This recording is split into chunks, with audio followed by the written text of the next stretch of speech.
Hello! Oh, it's a bit loud.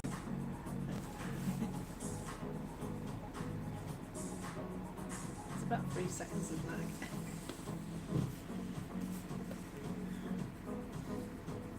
So I'm here at the museum this morning. I think it's still this morning, or is it this afternoon? No, it's this afternoon. It's this afternoon. I don't even know what time of day it is. So just off camera, we've got Mrs. TDO. Hello! And I'm here to work on this lot. And we've got some nice coloured lighting now from some work I did last weekend. And now I've done that, then I'm thinking, ooh, we haven't cleaned this lot for a while. So I'm just going to take it out, give it a clean, put it back in. And if you want to ask any questions, my able helper just off camera will voice them to me and we can have a little chat. So see what think how this is.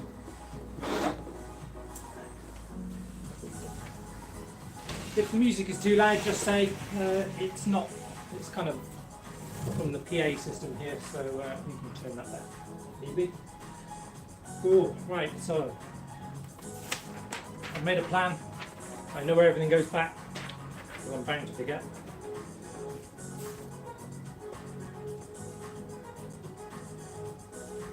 The first one we have is the lovely ZX80.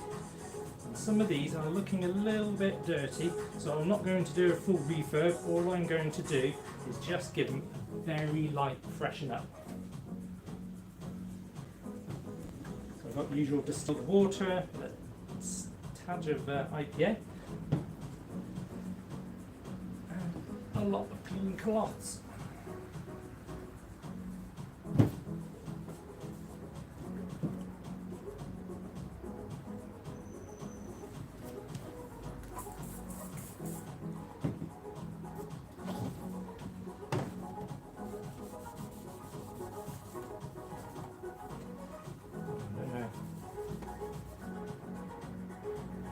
See that, but it's starting to come up nice and white already because of course the ZX80 I think it's polystyrene and comes up a nice white if it hasn't been yellowed of course.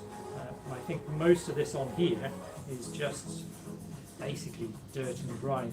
I don't know the history of these. I wasn't a volunteer at the museum when all this was put together, so as far as I know this has been sat here for a number of years.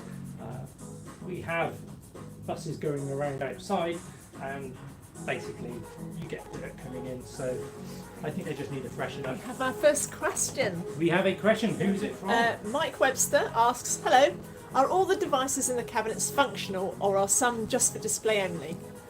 Very good question, Mike. Thanks for joining us. If you've watched the latest Dragon one, that's this one over here, and when I took that out, it didn't work. So I don't personally know if any of these work apart from the Dragon. So at some point, between probably myself and probably Neil from RMC, if he's in chat, he may or may not be, it's his day off, bless him. And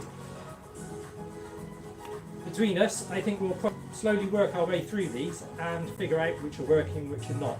But with the Dragon, of all those ones I've taken home, that's the one I wanted to get working first. Right, so my wife keeps telling me to move over this way because apparently I'm off camera here. Missing half your head. Yeah, so do you want to move the camera back gently and see, we'll tilt it back.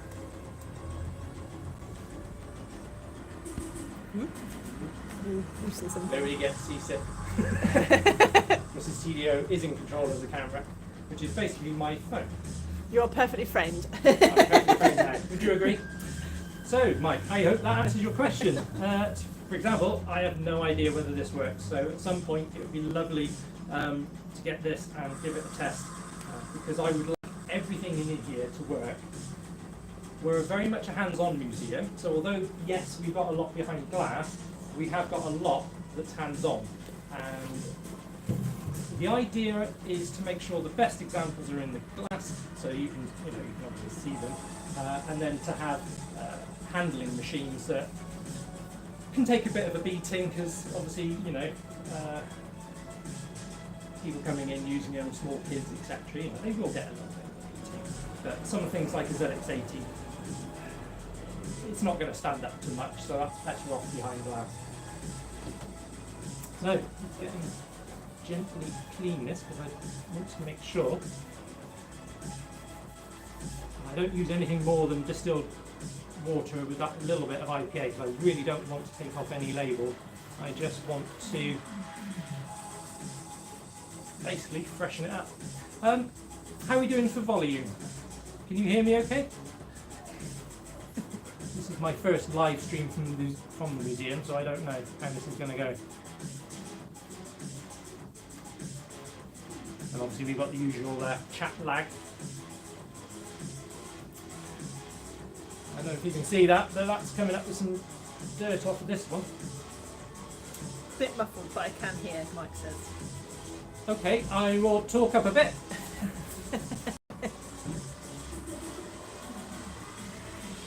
I think mainly I need to talk towards the camera. What we'll do if this works is probably figure out something more. Me and Neil were having a chat about doing something from the museum, so you know, basically do it better rather than just off the phone. Get some proper mics, cameras, things like that. Because if you follow Neil, which I'm sure like probably all of my subscribers follow Neil, you would see we've done a few videos from here. Obviously the advantage of recording is that when a noisy bus, or sometimes we get people hanging around outside by the bus stops and they can be a bit noisy, that, you know, obviously that's for one of Neil's videos, that's not what you want really.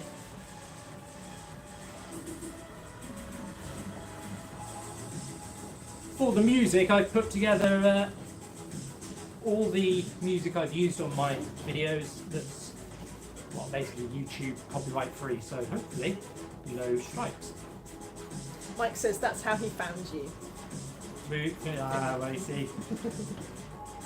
Funnily enough, this is exactly where I met Neil, because although I've been watching him online in my lunch hour, I came in, this is before I was a full-time volunteer here, to arrange at my place of work, we do volunteer days, so I got a load of volunteers together to come down here and give the place a very, very good clean. And whilst I was arranging that, I popped in one Saturday and I've been speaking to the curator for an hour or two, and then we got a message that there was somebody waiting for the curator, and when we came up I said, well, I'll say goodbye now. We've talked about what we need to talk about, and there was Neil, so that was surprising. I was like, hello. I know you. You're that retro man with his K. And yeah, so I emailed him afterwards, and there we go. But as you know, he's a very nice chap. Well, we've had a comment saying that you're now off the bottom of the screen. I'm now off the bottom. Well, no, what you're doing Oh, is... sorry.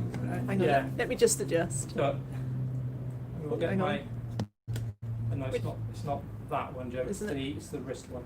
This No, one? No, you're holding it. Just... Turn it, twist it. Oh, I see. Right, okay, sorry. Amateur on the camera here. If you can turn it to loosen it, and then Yes. you can. Yeah. How's that? You want my bald head? Okay. Or is it actually you want to see this rather than my bald head? Yeah. Okay. So Mike's now said that first video in the museum was a great advert. It's on my bucket list should I be in the area. Ah, yeah. Well, of course, at the moment we're closed, and we have been since March. So I'm on the committee. We have a monthly meeting. We keep discussing it, trying to figure out, can we open? If we open, what do we need to do? And the rules keep changing, which doesn't help. But obviously, as much as we want people to come to the museum, we don't want to endanger anybody. So it's all about getting it right. Right, there's a few bits on this one that are going to need some more TLC, but I don't want to go too deep with this clean, so it's basically about making it a bit fresher, a bit shinier. And then what we'll do is we'll place it here and get the next one out. Oh, that's interesting. I haven't played one of these before. I had one from my ZX81, but that's a ZX80 16K RAM pack. And it's Sinclair branded. I don't know if any of you had one, either the ZX80 or the ZX81, but it always surprised me that the Memotech memory pack, which is the one I had, looked a lot better and sleekly fitted the back of it, whereas the Sinclair ones just looked like a strange block sticking out the back. So I don't know. They obviously got the designer to do this one, but I don't know. The understudy, who knows?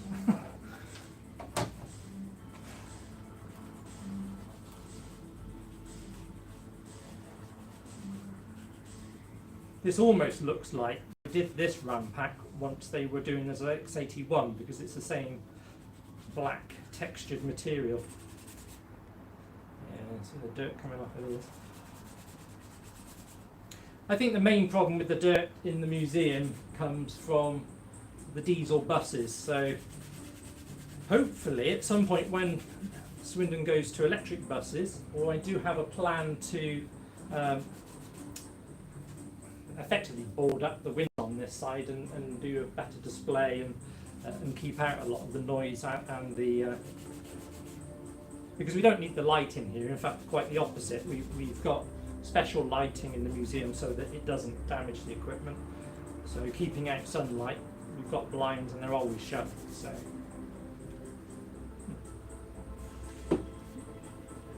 oh no. Mike says, ZX81 was my first experience with a home computer that I can remember. My friend had one and I remember we spent hours typing the code for a game, Defender I think, and we lost all of it when we knocked the power cable. RAM pack wobble! Right, so ZX81 was my first computer. You feel his pain, don't you? I do. Well, okay.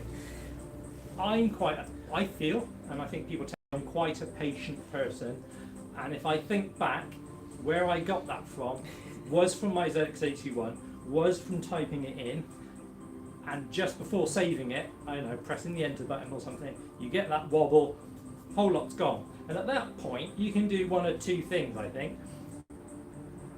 Obviously, maybe three. You could walk away. You could throw the ZX81 across the room, which that wasn't my thing. Or you could take a deep breath in, let it out, and just start again. I don't know. Which one did you do, mate?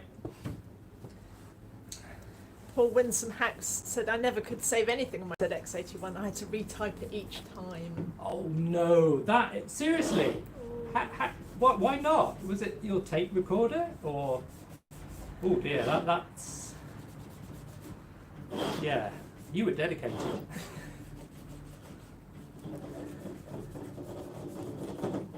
It's funny though. The CEO of the company that I work for.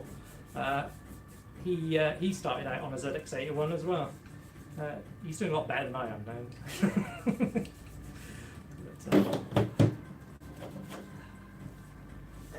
He says, never could get the tape saving working. I had a lot of energy in those days. Well, when I get to the next shelf, there was something I had to make typing a little easier, so it'd be interesting if you had one of those. Did either of you have the ZX printer? I always looked at it in the magazine and thought that was a nice thing. Mike, was that Mike said yes? Mike says we screamed and gave up, but our MC has turned up. He says, Neil's woken up. He's yeah, afternoon, Keith, loving the lights behind you. See, Neil knows I spent how much time, and he actually helped a little bit as well, because there were no lights in any of the top part, and there was nothing stopping the cardboard boxes sitting inside of these. So I've made some new boards for the top. I've got some RGBW light strips, so 5 meters per each cabinet now. And then on top, there's some switches to set whichever kind of colour combination, so that whenever it's switched on and off by the volunteers, because although I'm a volunteer here, I'm not really here on the Saturday when they were open. I was more, my bit is behind the scenes, making things better, cleaning, that kind of stuff. So it allows me just to set up whichever colour, which would normally probably be bright white, and then they can just switch it on and off at the mains. Yeah. Vincent says nice setup. Thank you. And Costado says afternoon. Hello, Costado. Oh, he says that special paper was hard to find over here. The printer paper? Yes, it's a. No, somebody's going to correct me if I'm wrong, but it's a thermal printer, isn't it? I'm very surprised actually, because for some kind of thermal printer, or if I'm wrong, if it's not a thermal printer, considering that, for example, most till rods from most shops use the same similar technology, I'm guessing that's been done quite a while ago, and that's still perfectly legible. Whereas if you got out for till receipt from, I don't know, a few years back, they're usually quite faded. So I'm not sure what this silver material. Who knows? I don't know. Well, somebody knows, obviously. I was more a question to you guys. Who can tell me? Or we can get to the printer and find out. Right.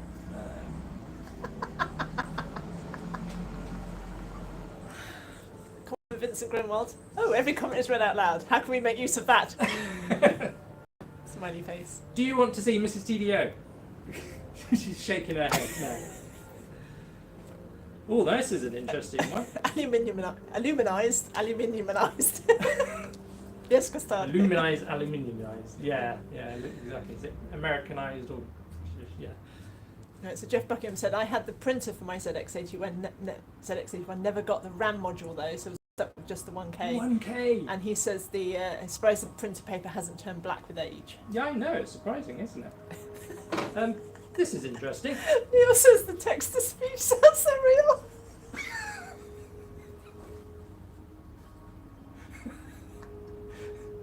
It's the Joe module. You've set her off now, Neil. Yeah. Thanks. She's a bad enough camera woman to start. Right. Giggling in the background. This is interesting. Look at this. Neil says, sorry, I'll behave. Oh, bless him. Winston Hack says 1K and no printer. It'd be easier writing it out by hand, laugh out loud. That is, yeah. I didn't have many 1K programs.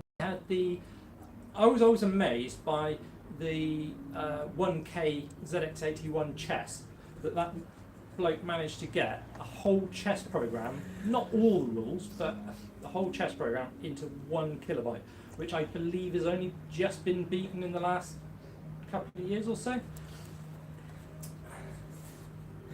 Jeff Buckingham says, I think I've still got the ZX80 in the loft somewhere. Bought the self-assembly version, but never got round to assembling it. If I find it, I'll send it your way. Oh, right. So the self-assembly version is probably worth a lot, actually. Yeah, there weren't many people who kept it unassembled. Mike says, Keith, you are lucky to have a wife that shows some interest in retro, ... whilst the cleaning, ... This is not normal for me. She's brought her knitting, but obviously I'm keeping her busy with the thing. With the text-to-speech. That'll be right in a minute. Now, if you're ever in the museum and you see these dotted around the place, they are, I can't take anything off, but they're USB humidity and temperature sensors. So those can be plugged in and you can get a chart of what it's been like in that cabinet. And to be an official museum, you've got to do things like this. So I'm actually going to keep that in there for the minute. And these are boards that the creator's done a while back. So one thing Neil pointed out, there was a mistake on one of these, so it's probably worth us checking at some point all of the text to make sure it's bang on, because nobody likes giving out false information. Right, so on each one there's a nice little bit of text. So this one says, Sinclair ZX80 from 1980, the first computer in the UK for under £100. That's when £100 was worth something. The ZX80 met some success with nearly 70,000 machines sold in less than 1 year. Despite its limited 1K of memory, membrane keyboard, flimsy case, one advertisement claimed it could run a power station. A little over-optimistic, it says. Castardo wants to know what the mistake was that Neil pointed out. It's down on the Atari 800, and Neil, was it that you said the year on it was on the 800 was too early? That was the date from the 400. Yeah. Just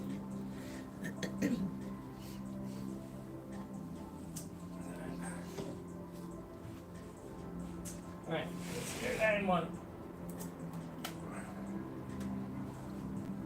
The one I loved.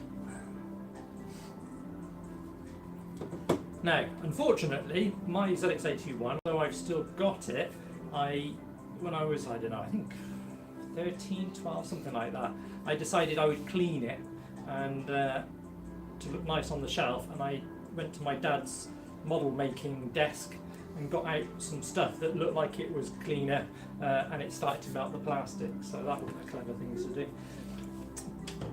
But it was a lesson in being careful what you use. So something like distilled water is pretty good.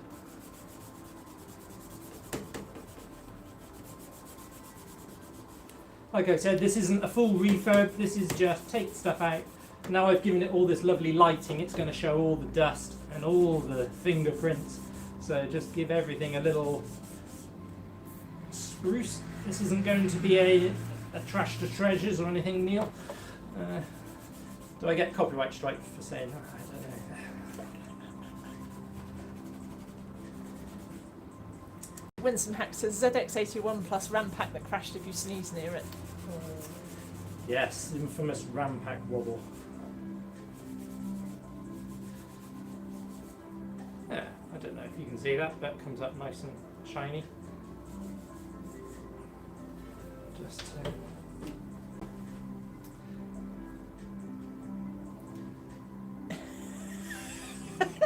Neil says, funnily enough, I did register Trash to Treasure as a trademark. Thank you. True story. seriously? Well done. So you should. So I get copyright strike as well, mate. Seriously, yeah. He has done it, yeah. Well, why not? It's your business, Neil.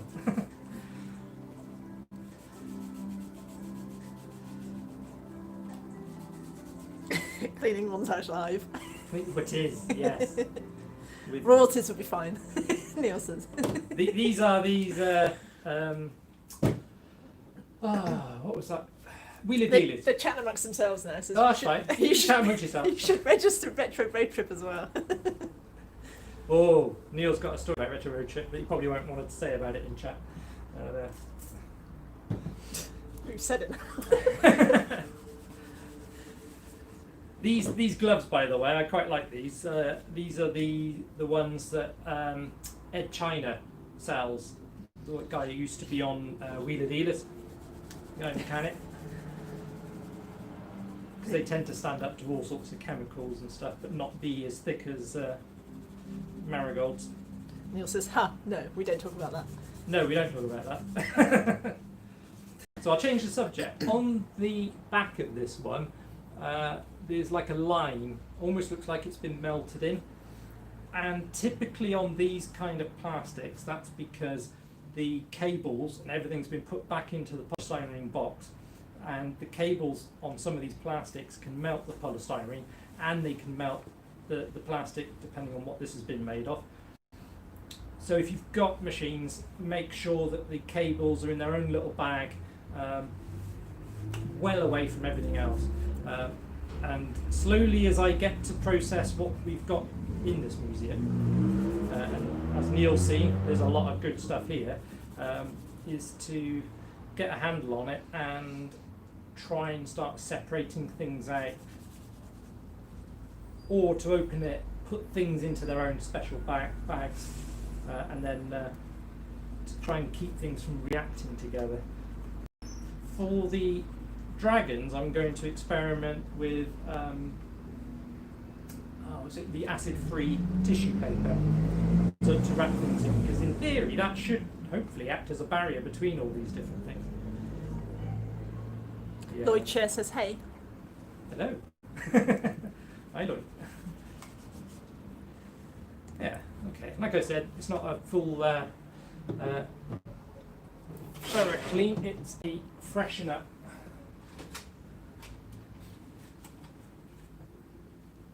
There we go.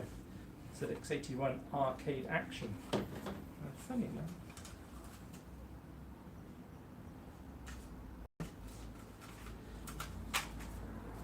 What was your favourite ZX81 games, those who had a ZX81? Mine was the Fungaloids game. I think it was on cassette 5. Neil says, don't clean off the patina, Keith.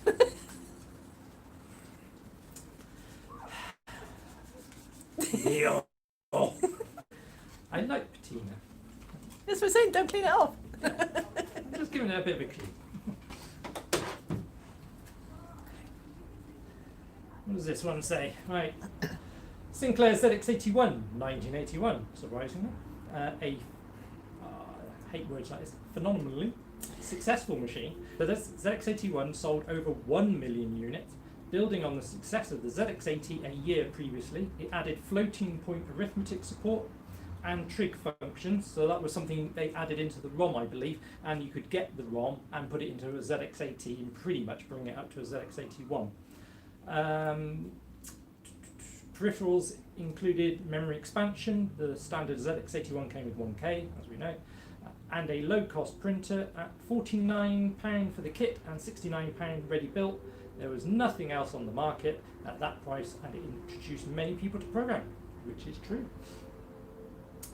I think the other thing the ZX80 had, didn't have, was the slow mode, because anything you did, because the graphics hardware were basically driven by the processor, if you did anything on the ZX80, it made the screen flicker, whereas the ZX81 had the slow mode, so it always kept prioritised the screen, and you could turn that off. There was a fast mode, wasn't there? You could put in basic, so you could turn that to fast mode, do your calculations and turn it back to slow mode, but when you did that, the screen went haywire.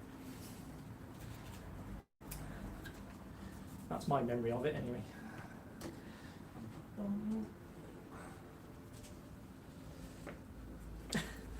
When someone says, I think I'd have to pick 3D Monster Maze for the sheer hubris and technical skill of pulling that off on a ZX81. Do you know what? Can I change my choice? No, that was good as well. Yes, that was a properly scary game, really, because when did I have my ZX81? I would have been about 7 or 8, something like that. Yeah, that was a proper scary game. Like you said, how the programmers got what they did into such little space was just amazing.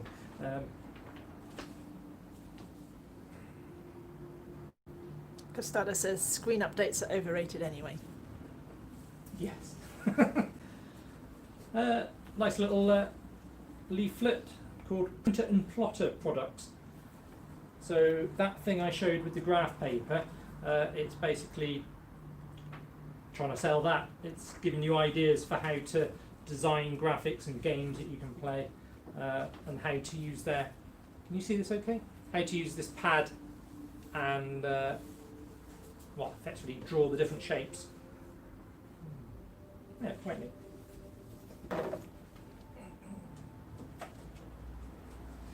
Of course, the ZX81 manual.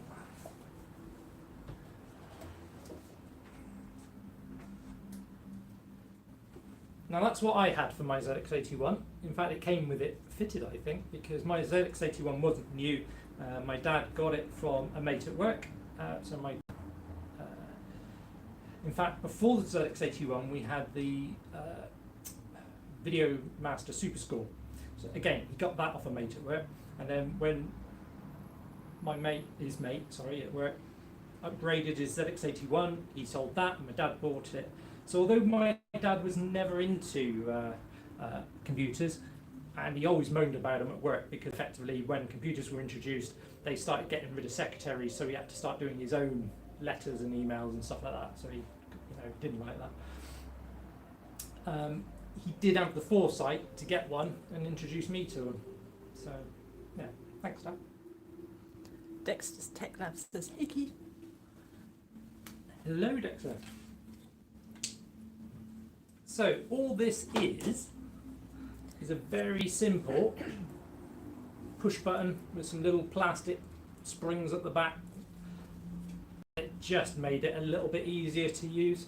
It at least gave you some tactical feedback. But in fact, my ZX81 still has it stuck on it. But I do have a ZX81 that I need to fix that doesn't. So I don't think this one's been used much because it's not particularly dirty, which is good.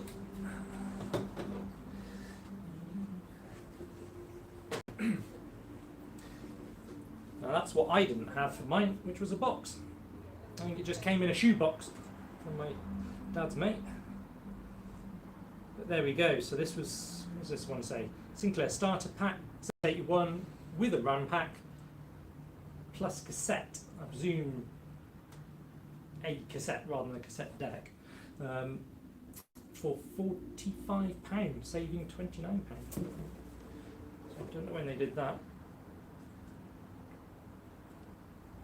Yeah, so it's got the red items are the bits you get, and the blue items are the bits I presume you had to supply yourself.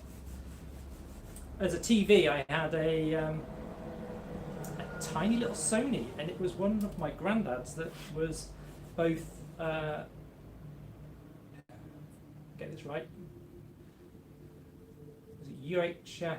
No, VHF and UHF, because obviously TV used to be on a lower frequency once upon a time. I think it was one of those TVs that you would sort of tune into static and hear sort of other noises and presume it was aliens. Can't do much to that.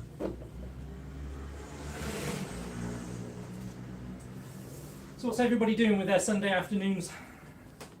Anything retro? Starter says, "I like Scion's Z81 flight simulation, if only to compare it with the FS 2020, to see how far we've come in just 40 years. Wow, yes, I didn't. Did I have a flight sim on the Z81? I remember seeing it in the magazines. I can't imagine it was that good, but yeah. Winsome Hack says, "Looking at the front entrance on Google Maps, isn't the internet marvellous?" It's. I'm watching this. There's some old photos on there that make the front look very dirty, and that was when I used to walk by and it had gotten a bit dirty at the front, and that's why I organised a whole load of people to come down here and just give the place a really good clean. And I was out the front scrubbing, and being a doorway, unfortunately in a town centre, it does get used for other uses other than a doorway. So when I was down there scrubbing on my hands and knees, it took several days for the smell to go out of my head, but it looked really good afterwards. But the internet tends to remember everything. So nice little box for the... Lloyd Chair says, "I'm after a 3D printer." Wow. Neil, how are you getting on with your 3D printer? I'm still waiting out for one. I'm not sure I need one yet.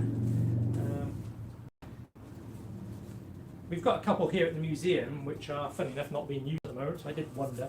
But we run a kids club, and they have a couple of 3D printers here for that purpose.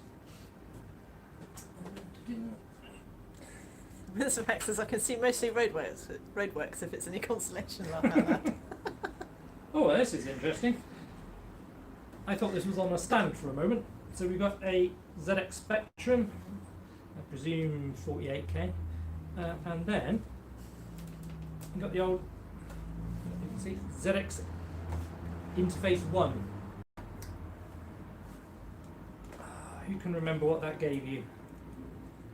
We've got a 9-pin here. Was that for serial? Was that joystick? No. It was joystick, wasn't it? Yeah. Neil says his is good, but he's replaced the base plate with a glass plate to make it better, And he's just taken delivery of a Delta style 3D printer which he needs to test. Yes. I don't think we're selling any, are we? That Lloyd Share asks, selling anything? Oh, we don't. No, we don't say. But, yeah, there's a few bits on some of these. I don't know what it'll take to get them off, and I don't want to go too deep. Just there. Got Mrs. TDO's toothbrush, and it is her toothbrush. It's just Costello says the Delta printer only prints differences. It prints the air bit. Coming off? I don't know. Who had a ZX Spectrum then? Because I know I didn't, and I know Neil didn't.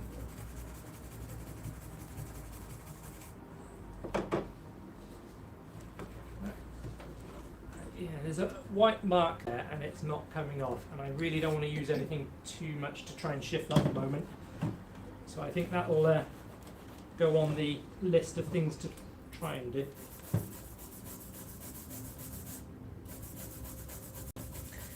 I've got a crying with laughter from Neil.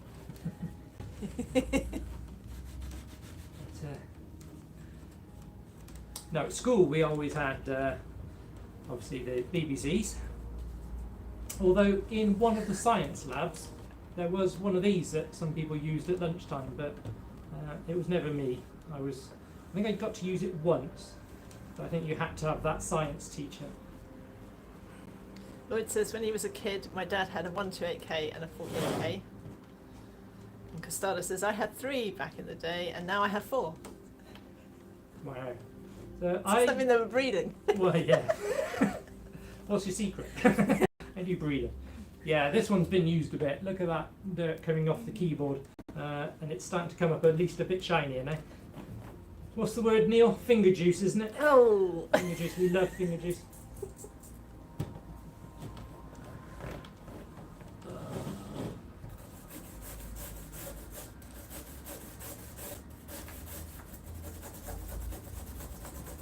Katina. Katina. Costello. You could probably take a DNA sample and actually grow the person who used to use this. Mrs. TDO's going. Neil says gamer gravy. It's yeah.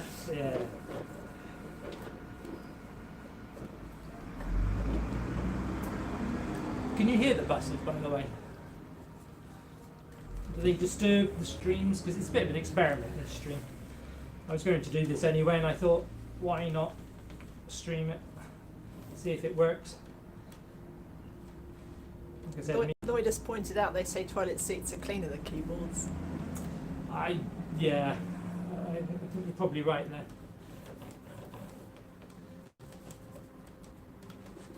As long as this, as long as this one looks shiny in the cabinet. Like I said, it's not a full refurb. We're just doing a little light cleaning. The consensus is they don't mind the occasional bus noise, and they can still hear what you're saying. Excellent. Excellent.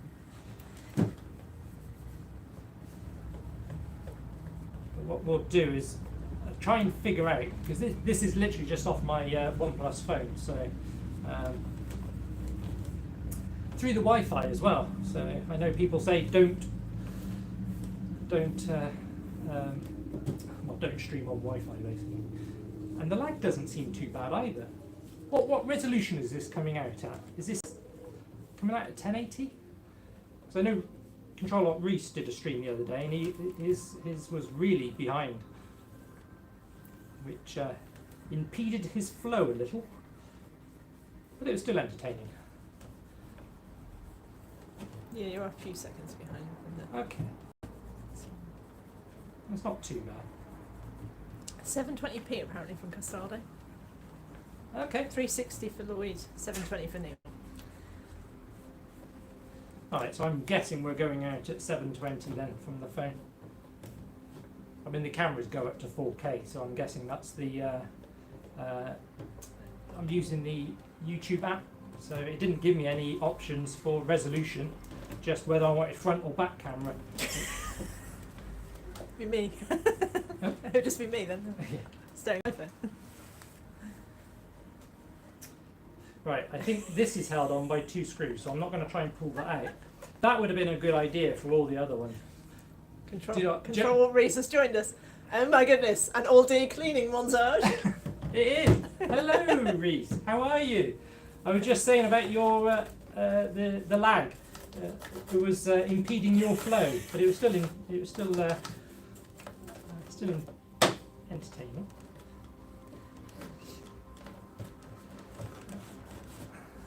So you have 8 thumbs up and 21 people watching. So No pressure. that would have been really good for the ZX81, where they appear to have screwed it into the bottom, so it's on there firmly. They obviously learnt from it. Reese says he's good and glad to be. I'm good to be here. Oh, thanks. Missing some feet. See, I get Joe. You can't see this, but I see Mrs. TDO just go like The that. comments are funny. Yeah, but I'm like, what are they saying now? Okay. Castana says, I'm watching at 8K. There's a speck of dust on that TI-99/4A. Yes, you can. Reese says the lag on YouTube is horrific, but the stream is still a lot of fun. No, when Neil comes here, he's never looking at you whilst he's talking. He's always, his eyes are darting around the place. I know what he's doing, and I know what he'll see that he'll like. Errors and years. Because Reese says he's watching in 48K. that doesn't look too bad now. Does anybody know what these two are for on the back? Because they, got mic and ear, and then I don't know, is that mic and ears again, or I don't know. Missing a couple of rubber feet as well. That's quite a common problem on the Spectrum and ZX81s, is they would be missing rubber feet. Let's have a look at this one. It's got them, but they don't look original. Like somebody's cut out. I bought some the other day from Mutant Caterpillar Games when I bought a new crystal for one of the dragons. So they sell them, but I guess you probably just buy the right stuff and just cut it up. That's what we're on to now. Ooh. Now this is something that seems to have got a bit of love recently, and I don't know why. Is it an anniversary of it? It's the microdrive. And for those of you who don't know, it's a micro cassette system that works on a loop, a bit like the 8-track really, in that there is no start and end, it's a continuous loop. Somehow they managed to spool it and get a continuous loop at the same time.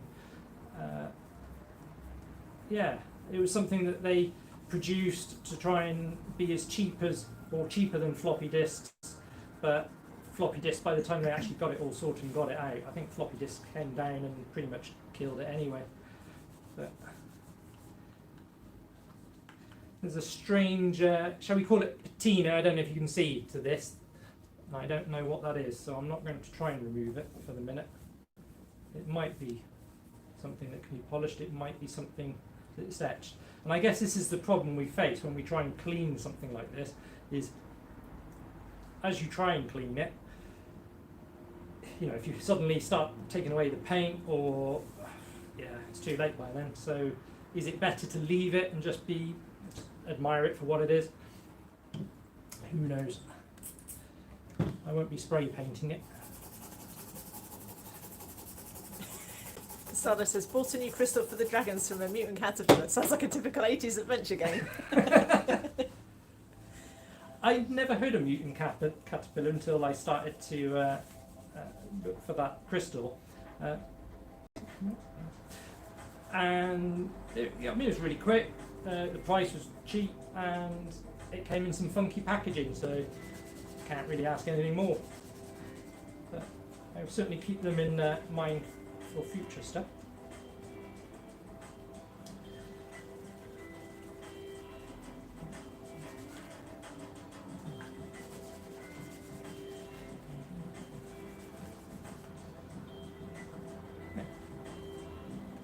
funky little thing.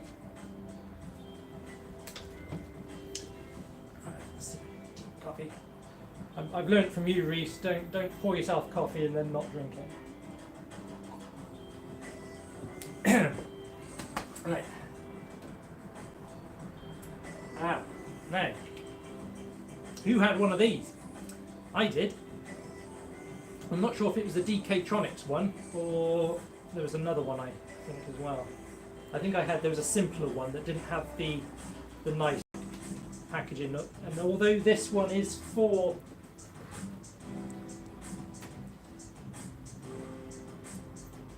I don't think that is that one. Bear with me a second.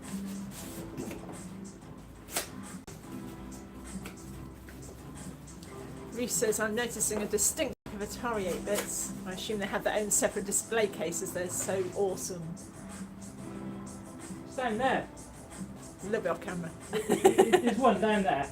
It's the one that Neil, when he came the other day, because Neil's an expert on Atari 400 and 800 XLs now, so he just read the thing and went, that's wrong.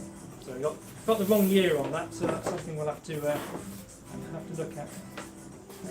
Reese says, oh, I see 800XL, question mark, so that's a yes, isn't it? Yes, it is. Although in a landfill with the ET cartridges, win some hacks. I give Atari some jet, but they did a lot of good. There's obviously a little bit of school rivalry. I didn't really know anybody who had an Atari though, funnily enough. It was quite I wasn't a trendsetter at school, no, not at all. But when it came to computers, when I got an Amstrad CPC, my friends got one. And then when I moved to the Amiga, they moved with me. So Costado had a DK light pen. I think I still have in my attic. One of those purchases I regretted almost immediately. Yeah, as you were drawing, I remember the pixel kind of just jumping around a little bit underneath. So they weren't the most accurate thing. And why is it things don't go back into boxes? Why?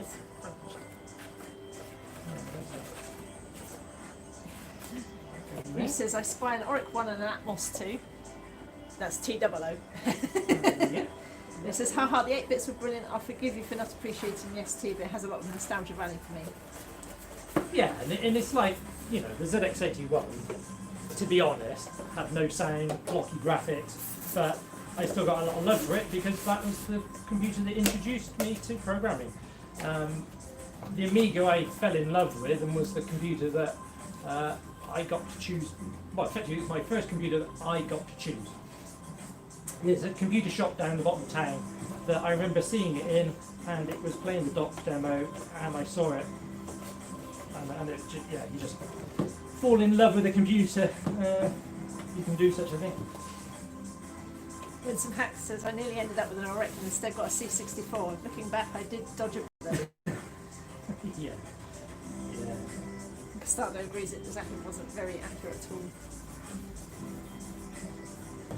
They do look nice though, especially the Atmos. I mean, that black and red really go nice, and it looks as good now as it ever did. And I think that's the main thing with all of these ones that used a black or dark coloured plastic. As long as they weren't abused, they still look beautiful today. It was all the ones that could yellow a bit, that, Great keyboard too, apparently, in the Atmos. Yes. Yes, it does look nice. The Oracle one's not so nice. See, the bit I'm puzzling about here is this says it's for the 16 and 48K spectrum, but that looks like it's more for the Plus, the Amstrad one, or indeed for a CPC, because that's the styling they use for that. I don't know if those two go together, but okay. I put together a display, so I will look into that at some point. And of course, if you had the Amstrad, not only did you have the girth, but if you had a few add-ons, especially on the 464, you had the depth as well. I had the 64K RAM pack, I had the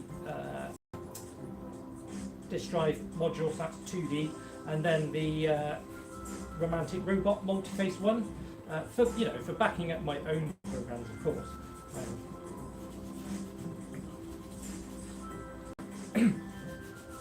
Any love for the Romantic Robot out there? That's just got to be an amazing name for an add-on.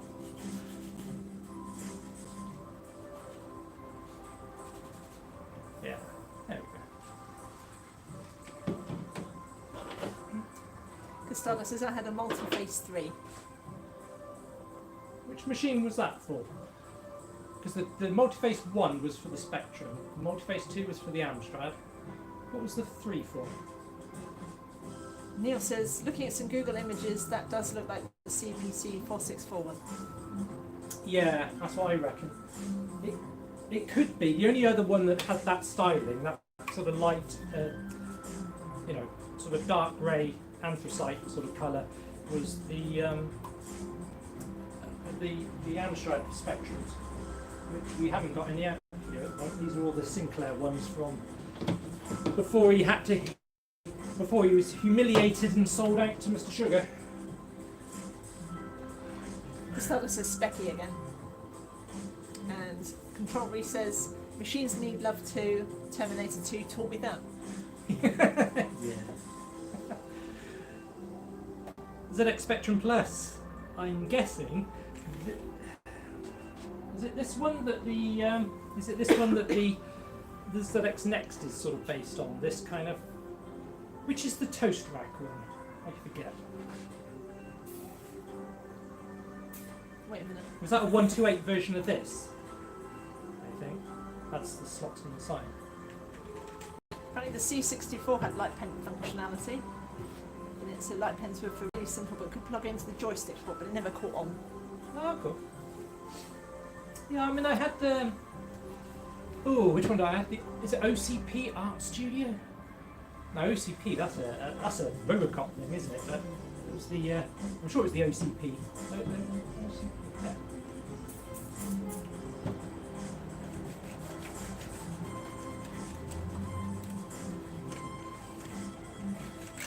Did anybody have the Sinclair Pluses before the Amstrad got their hands onto them? Neil says toast rack is the 128, yeah. Yeah, that's what I thought. So the Next is based on that.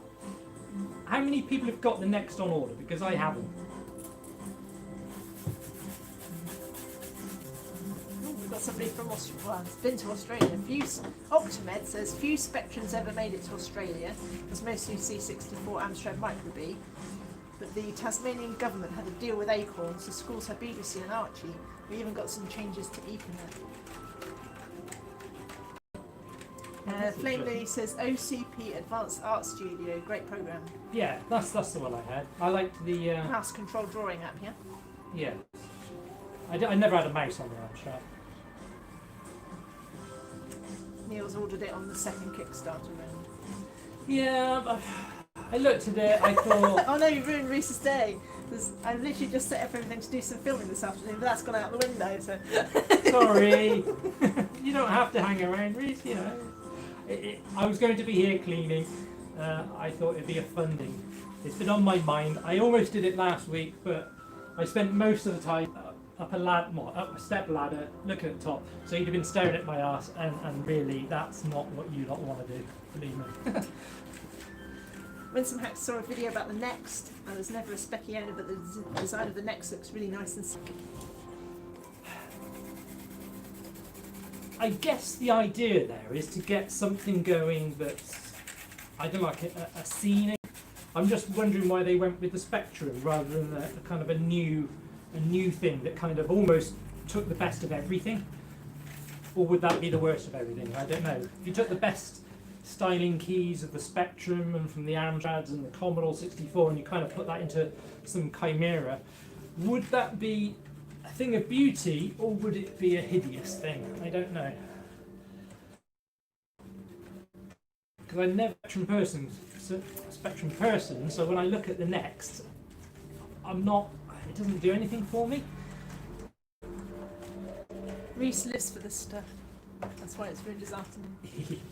Cassava says, thinking back to it, I had quite a lot of Spectrum hardware. Pity I sold it all. The Spectrum, the AMX mouse, the Cheetah MIDI keyboard.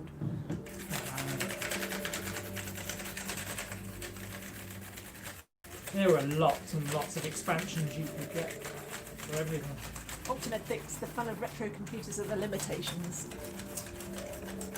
Yes, the only limitation I don't like is the loading off a cassette. So if possible, if I can get an SD loader of some kind, a cartridge loader, especially for the museum here, because we don't want people waiting for loads of time. So what I would like to do is all the ones that are hands-on is basically just to get them so that people can launch into stuff as quickly as possible.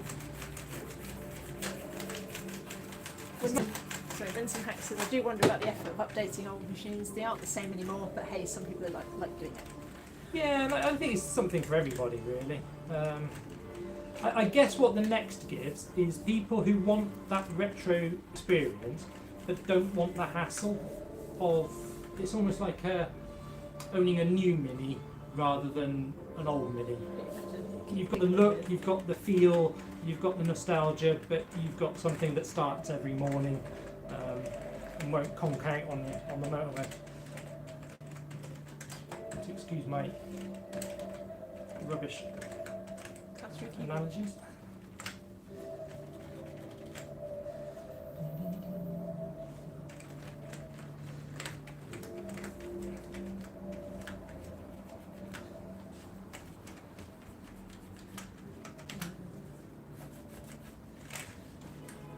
Yeah, looks a little bit better. Not so much finger juice around the keys, but I think this needs a full keyboard strip down, proper wash, and put it all together. Because, I mean, maybe it was Sinclair, but most problems with a Sinclair will be the keyboard membrane. And there's some really good companies out there who make replacements. So, before I started the channel, I did have a few machines that I'd got. A Sinclair QL that had a keyboard membrane that had broken, and they just become brittle and snap. So quite a common problem on these as well. But Neil points out British micro with German engineering. this has got a bit of gaffer tape, duct tape on it, and I have no idea why. Don't pull it off. Should I pull it off? The whole thing might. I think Flame Lily says, Keith, is the museum currently open? Can we visit during the week or weekends? At the moment, no, I'm afraid not. We are continuously reviewing it every time we have a committee meeting and trying to discuss. The current thinking is there's a lot of the museums and stuff and other places are using these online booking systems so that we can control. So we don't just, open our doors, we say, right, here's a slot, you can come. So we can keep the social distancing. I did pose the idea of, I don't know, what would people pay to maybe have the museum for 4 or 5 hours for, I don't know, would people pay just to spend exclusive access? I don't know. I think this tape is there to stop somebody pressing the reset button, so I'm guessing the previous owner did that, and then this has just been popped out on display. But Reese would just like to know where we are again. where are we? Where the museum is. Yeah. Where is it? Okay, where is it? So the Museum of Computing is in Swindon, which is along the M4 between, where are we? Between Reading and Bristol. Swindon. Well, you got Bristol, Bath, Swindon, Reading, and then London, effectively, I guess. You got a few other places in between, but so we're along the M4 corridor, and so easily accessible from most places. And this is where Swindon was. Well, the whole of the M4 was considered the Silicon Corridor. So we've got. We've got some people wandering by, quite noisy. So we've got Intel in Swindon. So they're the main sort of computer place. We've got the Computer Society, and we've got. I think we've got now. We're not far from the cave either, are we? No, we're not too far from the cave. but there's also I think Britain's space attempt or something is, the offices are here somewhere. I haven't found it yet, not that I've looked. But. Alan says, nice gloves, Keith. Is that Jonesy? Hello, Jonesy. There's no minis here. Did you hear the word mini? Is that what it is? It did appear just at that moment. See, my friend Alan is into minis in a big way. The old ones, not, what do you call the new ones? I don't So if I mention the word mini, I'm guessing some alert goes out or something. Thanks for the shout out.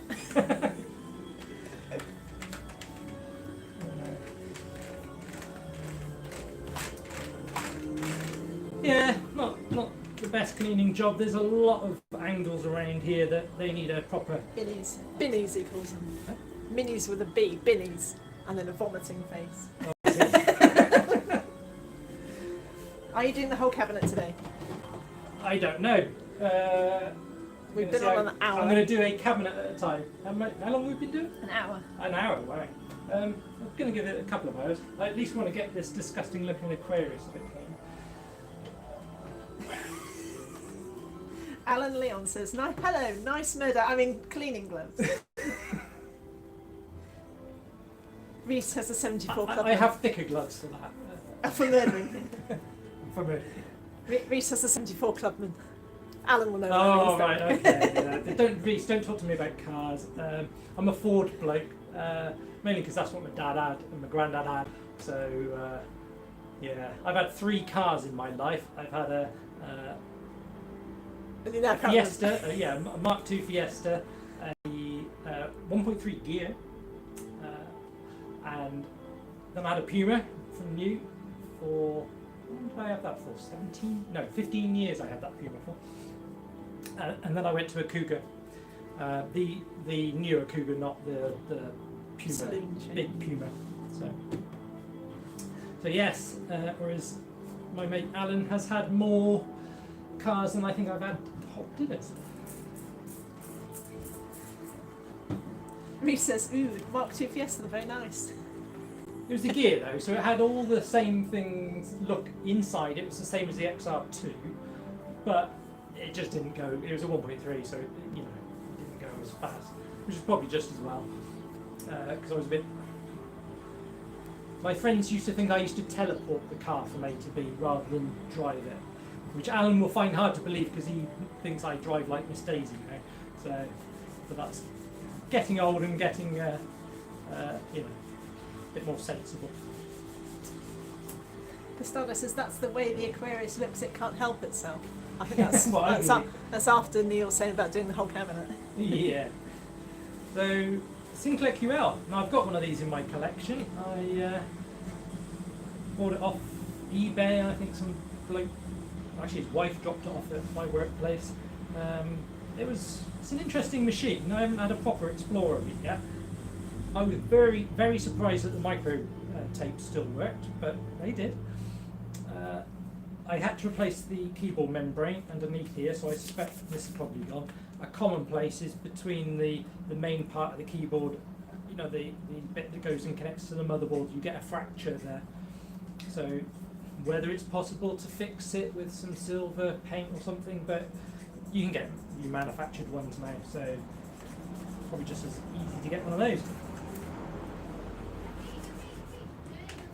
But of course, although it had a 68,000, it wasn't the 16-bit version that was in the Amiga and the ST. This one had again, correct me if I'm wrong, it didn't have an 8-bit data bus, so internally it was as fast, but externally, talking to memory, it wasn't as good. It's got some whole graphics as well. Ayu, who's actually giving me how to pronounce it, thank you. Quick hello from Tokyo. Grew up in the UK and loving your channel, Keith. Thanks for the nostalgia and seeing these great old micros. Tokyo, wow. Tokyo. I want to visit Tokyo. We were thinking about it last year and we never got around to it. I know Reese, you've been to Japan, haven't you? We thought about it to go this year, and then obviously all plans were just thrown out. So one day I would love to go to Japan. I want to go to Tokyo. I want to go to obviously Vicky's out in Japan now. Pixel Vixen. If you've not checked out her channel, if you're into Amigas and pixel graphics, check out her channel. I'd love to go there and just see the whole, you know, everything from the high tech right to the rural side of it. It would be lovely. But that's not going to happen for a while, I guess.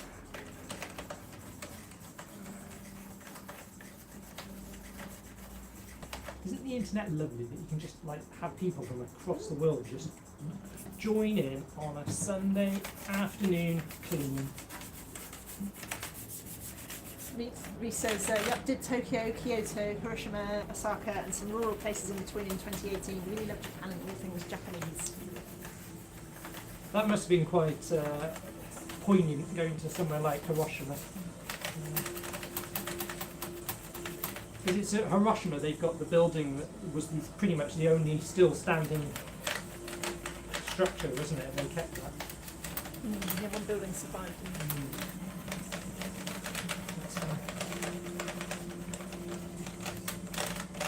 Very humbling, he says. And it's the one place in the world, along with the NHS, that still uses faxes a lot.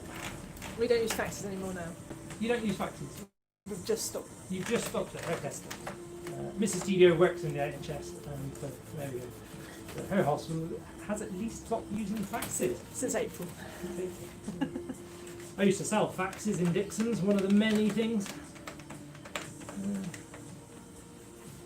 Usually the Panasonic ones were pretty good, if I remember. The Amstrad ones, they were terrible. They'd forever keep jamming and people would bring them back. And, cheap. Cheap.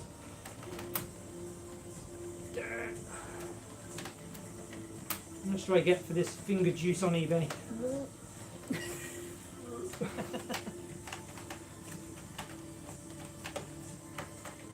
And I'm sure you've all had it when you get a computer and you take it apart and you give it a good scrub in a bowl or something, and the water, the colour of it, it's something else. Reese remembers selling Amstrad emailers when he worked at Curry's. Yes. Your friend had one. That was her, pretty much her only computer for a long time. Starbucks says faxes are still used in the Dutch medical world too, even though it's not really mandated. Unfortunately, old habits die hard. Yeah, I guess if it works until there's some kind of mandated system that works. I think the problem, I don't get into politics, but I think the main problem is we introduce all these different systems and they don't talk to each other. So people end up going back to what works. Faxes work. Neil says that's called stock. You save it to make a nice soup. Oh, that's bad. You're a very bad man, Neil. Reese says, I hear it's good in a casserole with game sausage. Yeah, a bit game. Oh, oh, that's just. Ew. Man.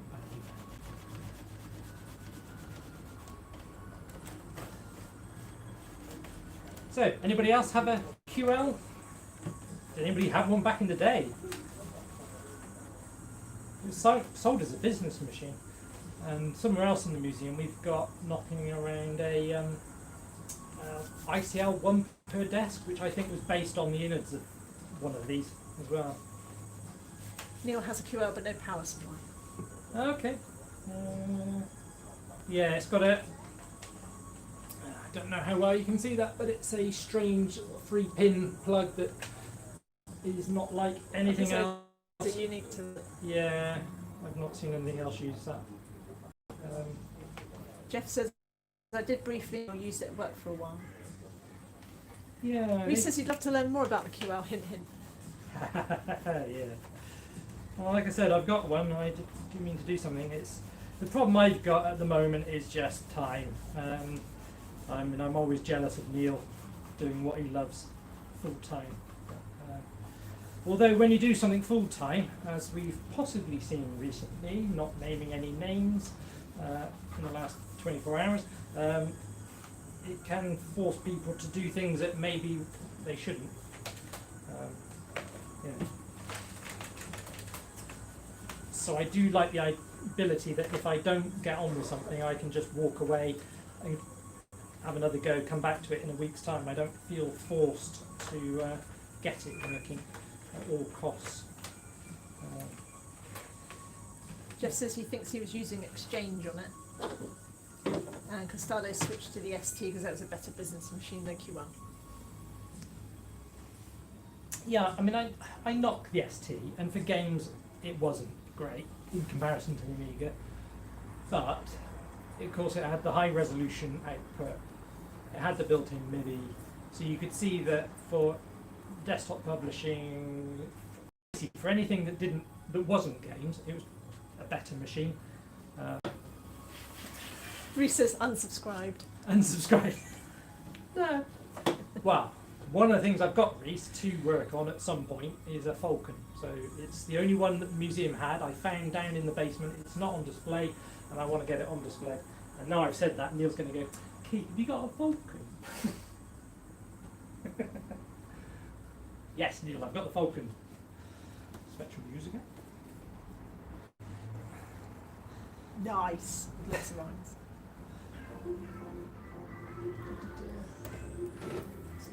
Right, on the bottom shelf.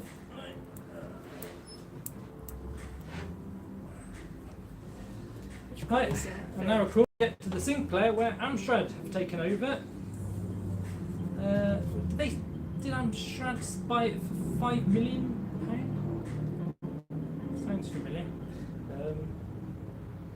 I remember Sir Clive Sinclair looking quite sheepish. He was obviously, you know, he needed to sell to get the money, to get that injection of cash.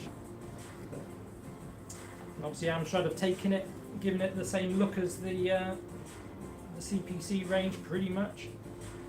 Given us lovely 3 1/4 inch drives. Was it no, 3?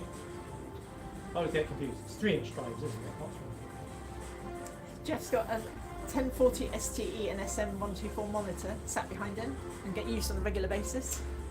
Yes, and I picked up an STE, 1040 STE for myself again, just as I was starting this channel. So it works. I remember tweeting.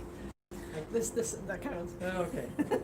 It's tedious laughs in the way like, oh no. It's a controversial subject that's been brought up. Was it the subject we were talking about last night?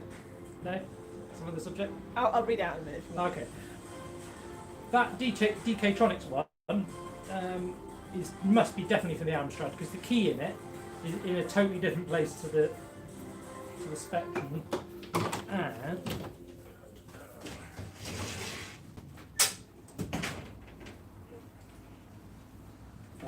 look, isn't that a thing of beauty?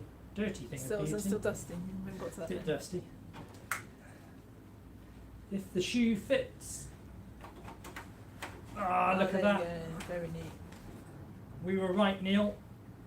It's the Amstrad version for the CPC.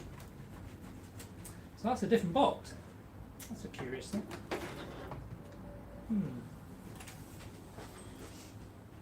Jeff also has an Amiga 500, and both are brilliant machines for their time.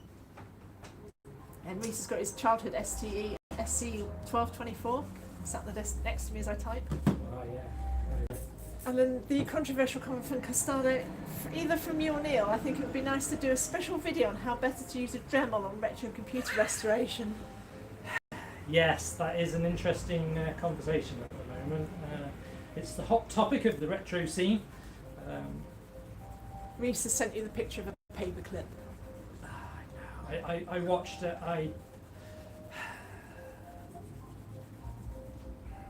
Yeah, I don't want to say too much, but it did sadden me a little bit that he was rushing something. I'm hoping he was just having an off day, but I've got a funny feeling some videos I don't think the respect is there for the things he's working on, maybe in the same way that some of us treat them, in that sort of revered sense. Yeah, Reese says let's not go there. No, let's not talk about it, but it's the talk of the town. Well, here's something else controversial. Winston Hack says, I know, controversial I know, but the Amstrad was one ugly machine. Yeah, I know what you mean. It has a certain Fisher-Price look about it with its colourful buttons and stuff, but it's chunky, it lasted. We only had to have ours repaired once, which my dad did, which confused me because he got the bits from a company called CPC, which I think is still around, that do electronics, and that always confused me because I always thought they were for the CPC, but they're obviously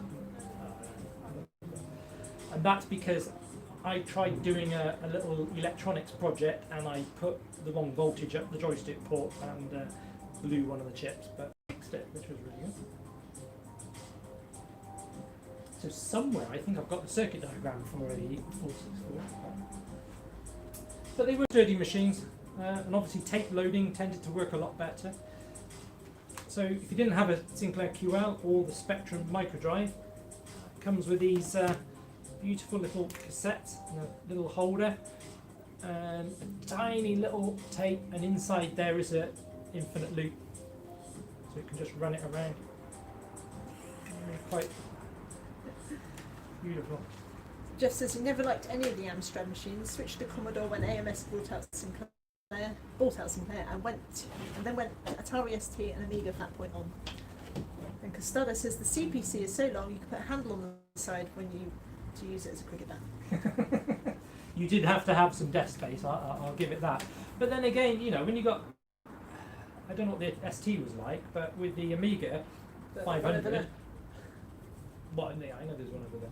But with the Amiga with its side expansion, once you got, I mean, I had a 590 hard disk at one point, and I had a 570 when they sold those off cheap. I had one of those for a bit until I broke it.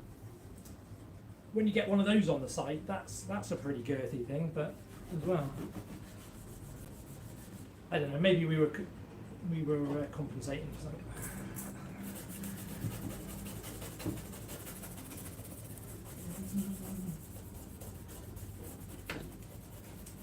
There's certainly, compared to the Sinclair, there's definitely a more sort of chunky home use. Whereas the Spectrums, you can tell some designer gave it some thought, rather than it being just about utility.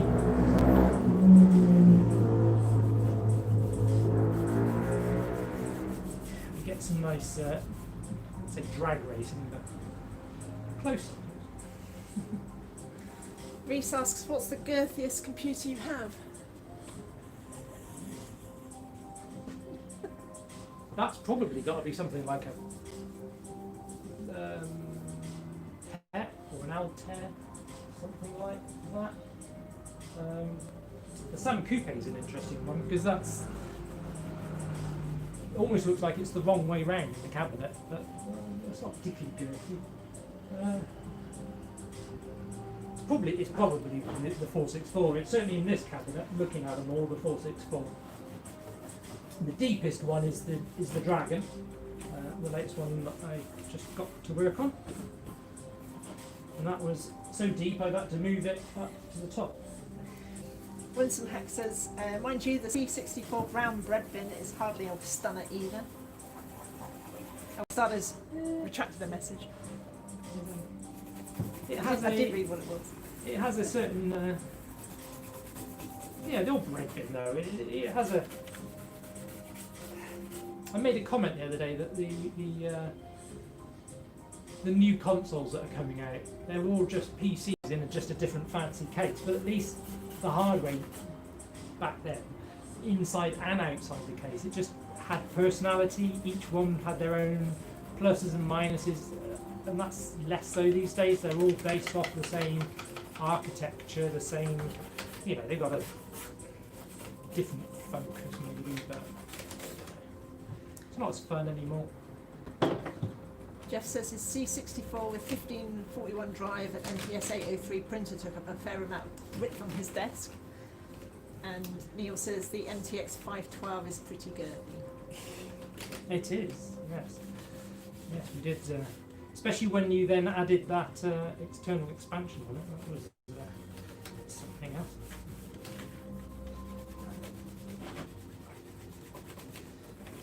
Andrew Ballard says I put my first computer's monitor next to the desktop case once to make it look more girthy. Costello says that he likes the C64 bread bin, though it's iconic, like the Smicky. Yeah, it does. It has a certain look. So, screen on top or screen to the side? I don't know. Mine were always directly in front of the keyboard, so.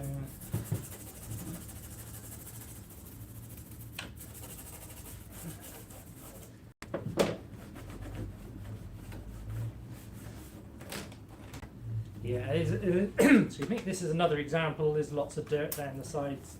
This needs a full strip down. It's not going to get much cleaner by me doing it here, but at least it'll look a little bit better.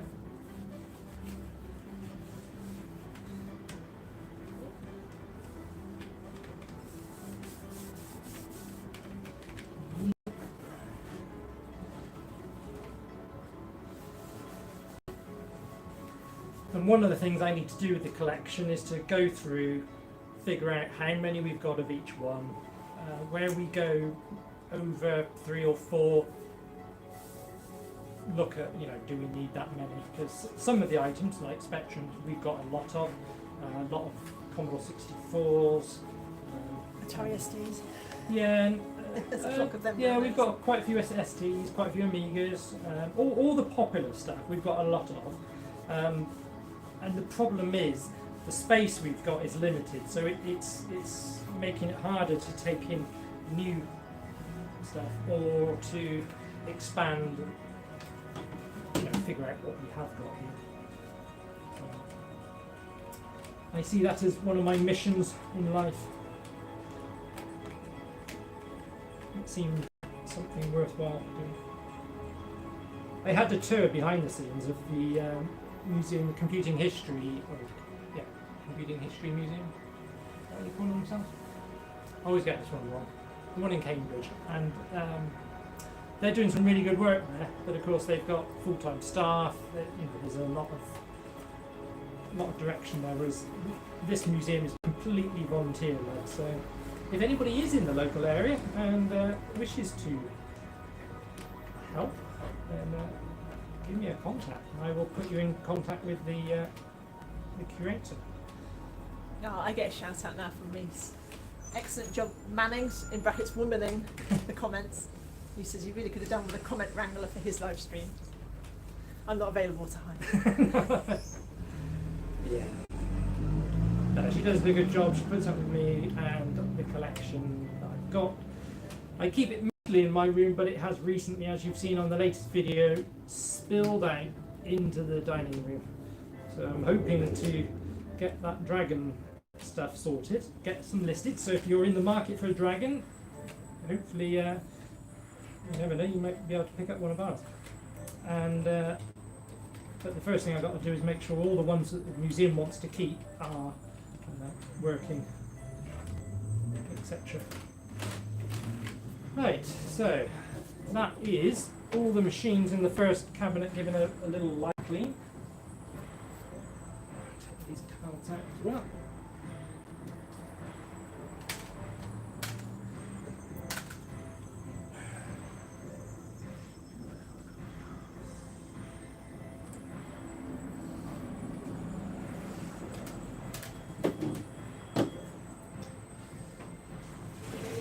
Mr. Tim says hello, greetings from Sweden. Yes? Mr. Tim says hello, greetings from Sweden. Well, Sweden. I was going to say I thought it was Swindon. You could come and volunteer, but Sweden. Sweden's a lovely country. Went to Stockholm for an extended weekend with Mrs. TDO, and it was beautiful. It was somewhere that my grandfather had been, and I'd seen photos of when he'd gone, and it was nice to go back there. Lovely place. Costado has space issues at his house too. Yeah, it's yeah. What do we do? You get another one. I've got a few duplicates that I need to sort out, especially on the Amiga side. Plus I took a whole bunch of things home from the museum to try and get sorted out, and yeah. Put that there for a second.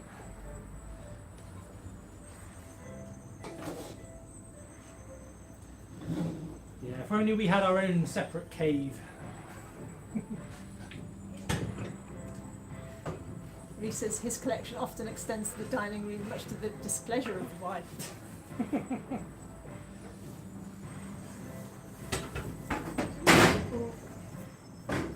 Of course, if I break anything, it's all on camera, isn't it? That's the only problem with doing this. Yeah.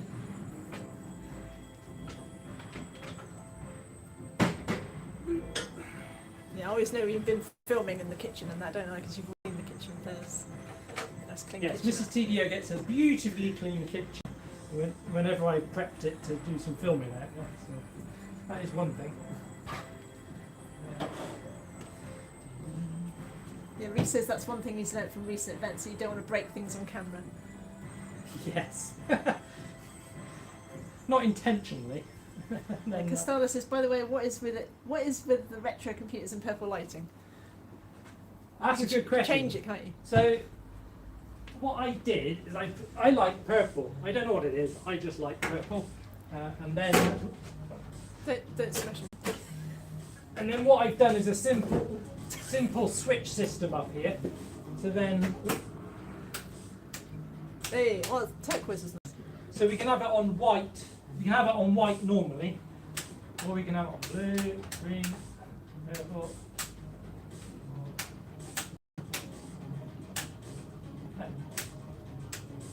Or all of them. Costello says, who fancy? There's 2 votes for purple, it's fine. Yeah. But I thought for a stream, purple, and I'll put it back on pure white so that you can see the proper colours of the computer. I could have just done it white, but I thought, trying to think ahead to if we stream from here, or if the museum has a themed night or something like that. Just being able to add a colour accent is quite good. Yeah. Mr. Tim asks, is it a museum or that anyone can visit, or is it private? No, it is a museum that anybody can visit. When I first started volunteering here, it used to be open on a Friday, and in fact, before I started volunteering, it used to be open on a Friday and a Saturday. So what I would do is bring people from work, colleagues at work. We'd pop down, spend a couple of hours here, an extended lunch break, and then go back. But because it's volunteer-led, some of the volunteers left, and unfortunately then we couldn't open on a Friday, so it was only open on a Saturday. But obviously coronavirus has put paid to that, so that we're not even open on a Saturday at the moment, but we keep talking about how we can open up. And I think it will be by some booking system, so you'd book a time, we'd know how many people we're going to have, so it would be on appointment really. But yes, if you'd have asked me that back in February, it'd been, open Saturday, come on down, but not at the moment. Right, am I going to disappear off screen if I go down here? No, you're right. Right, I'm just giving this a little bit of a clean. Andrew says purple is probably the most aesthetic. Yeah, it just looks a bit funky.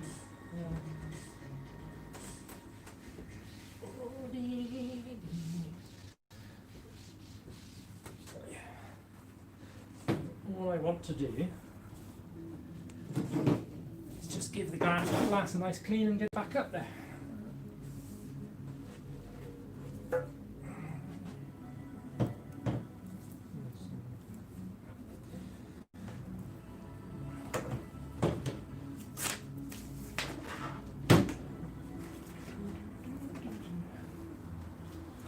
But yeah, we're in just one small part of the museum at the moment where we've got all the 8 bits.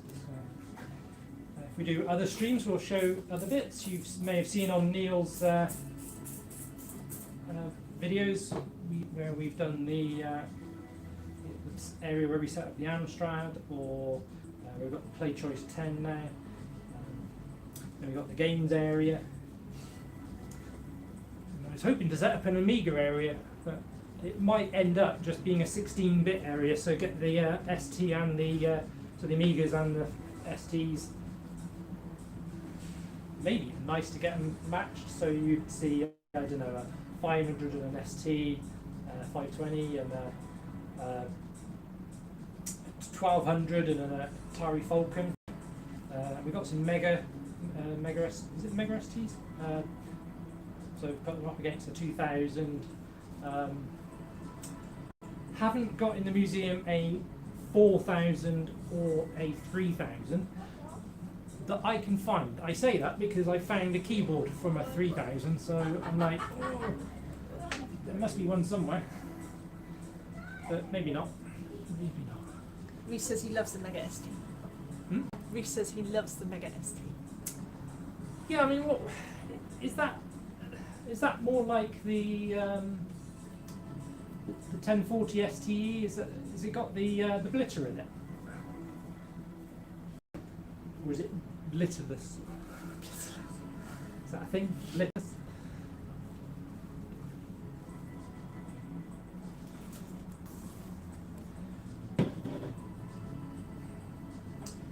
Of course, the blitter in the Amiga was one of its big selling points, and that was the thing that Atari added.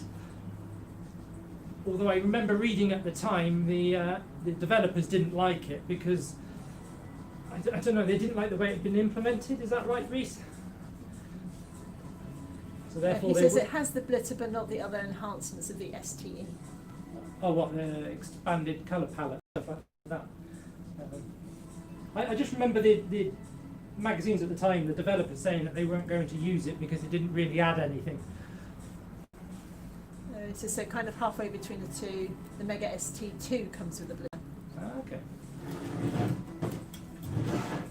And of course, for those who don't know, blitter stands for block image transfer, and it was basically a chip, or part of a chip in the Amiga. It was part of the AGMA that could move blocks of data from A to B and do mathematical combinations on them, you know, merge, you know, do XOR and all those kind of things. I need a Mrs. TDO, I need something to get this bit of sellotape off. What, thumbnail? Like, Well, I was thinking of it. is there a scraper downstairs? Yeah, in the cupboard, on the far right hand side at the back, there's some proper scrapers. Right, unfortunately, the person who would read them out has just popped off to get me my scraper because somebody's put a nice bit of sellotape on here. So, what should I do? Sing him down? Actually, what I will show you is something. I was going to have a little look through this if I had time to go with the notes, because if you can find it, it's an old publication. I'm not sure when it was released. Let's have a look.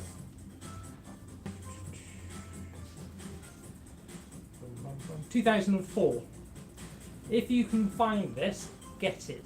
It's a beautiful book, and in it you've got, so let's have a look. Let's find an Atari ST. Keep Reese happy.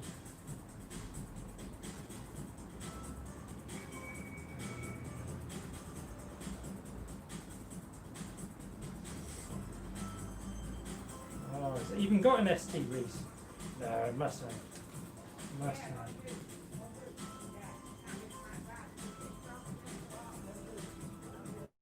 There we go. Right. So beautiful pictures and text, some nice facts, and beautiful book. It's called Digital Retro by Gordon Lane, I think. And there's a link to this museum because a lot of the machines in here came from here and were photographed and returned, and they put it in this book. So if you can get it, that's a beautiful book to have, but it's not in print anymore, so you will need to hunt around a bit.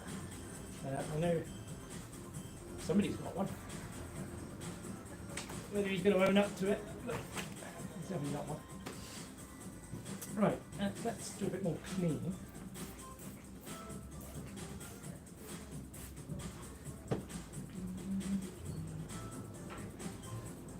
I hear Mrs. TDO coming back, so you'll have your voice soon. I think you find like craft knives and stuff. Oh, That'll do. that'll do. It's not what I had in mind, but it'll do.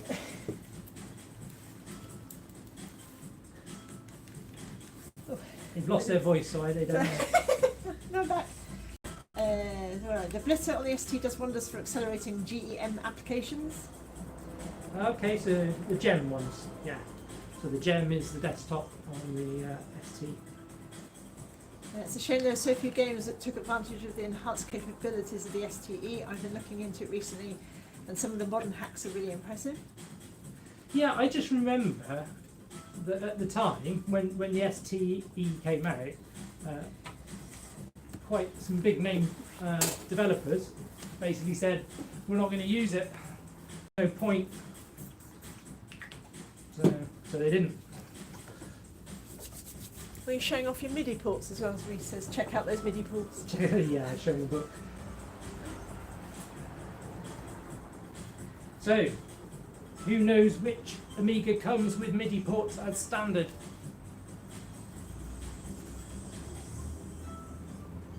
Anybody?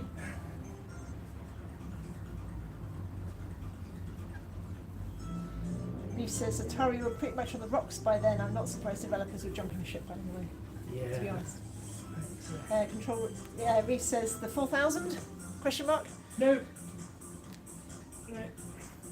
Any other guesses? One Amiga came with them as standard, built in. How many got used? I don't know. I didn't use mine.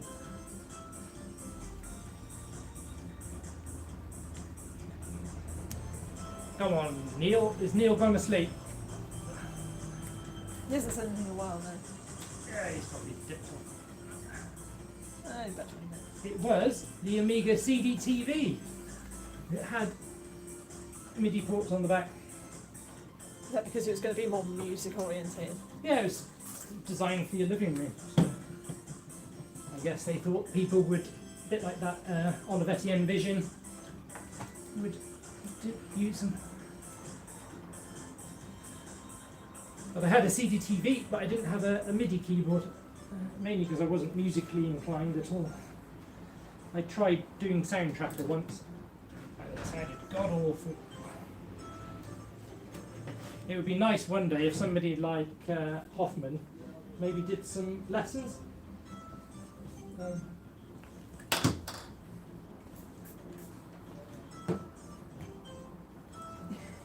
Winston Hack says, my mate bought a CD32 when they came out. I don't think he has ever lived it down.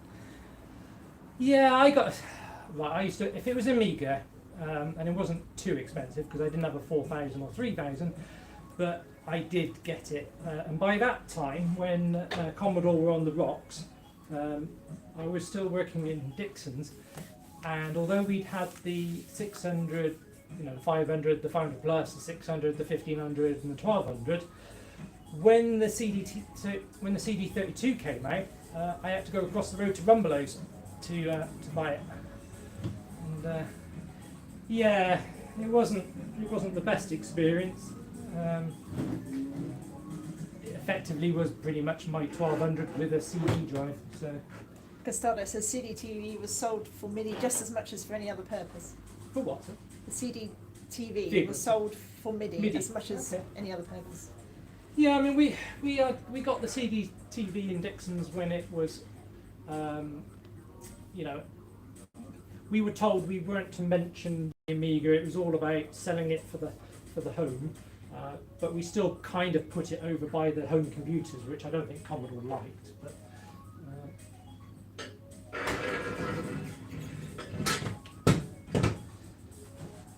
Optimed says, there you go, I thought there was nothing more I could learn about Amigas. I bought a MIDI adapter, sorry. They're really simple. I used Optimed, no surprise there. He's called Optimed. aha, yes. I used to fiddle around with all these things, so I knew about them, but I couldn't make them do much beyond play what the good people had made them do. I did have what was it, the Doctor something? There was a MIDI thing with, I think, an in and out through and stuff, and I had one of those, but I think it came with my 1500 that I had.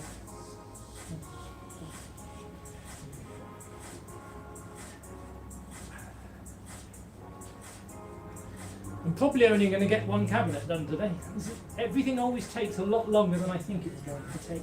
AU says, yep, I didn't know that either. Great trivia, Keith. I used MIDI adapters on my Amiga 500 before moving over to PC and making music. Also used Optimed and many trackers too. Cubase came after. Yeah. I've always got a lot of respect for people who can make computers do wonderful music stuff. Because I try it and I'm rubbish. I might have another try. I've got a MIDI keyboard. I've got my Yamaha, was it the XG50 to play with again. I had on my PC once, so we shall see. It'll sound god awful, I'm sure. But Costello says it's a shame so few ST games use MIDI for music. It's a great feature of 90s PC gaming. yeah, because that is strange. Because when you think about the PC, so many of them used had the option of MIDI sound. So yeah, I don't know. It's all down to developers, really.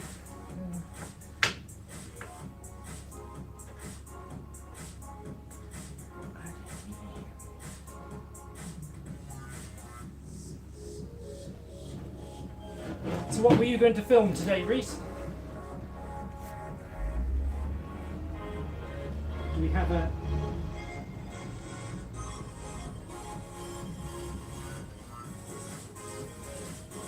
Finding splodges of dirt on this flower. Optimed says trackers are still fun to use. Lots of people use them on PCs. Yeah, and Unreal Tournament, I think, was one of the games I remember that used a tracker type music.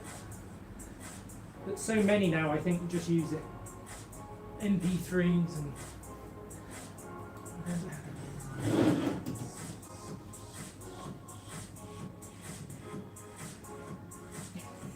Vincent Hack says, I'm such a lazy swine. My idea of cleaning is a quick wipe. You shame me.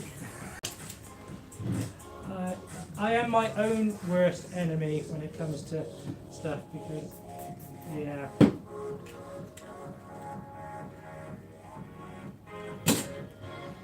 My theory in life, if I'm happy with it at this distance, then everybody else will be happy with it normally.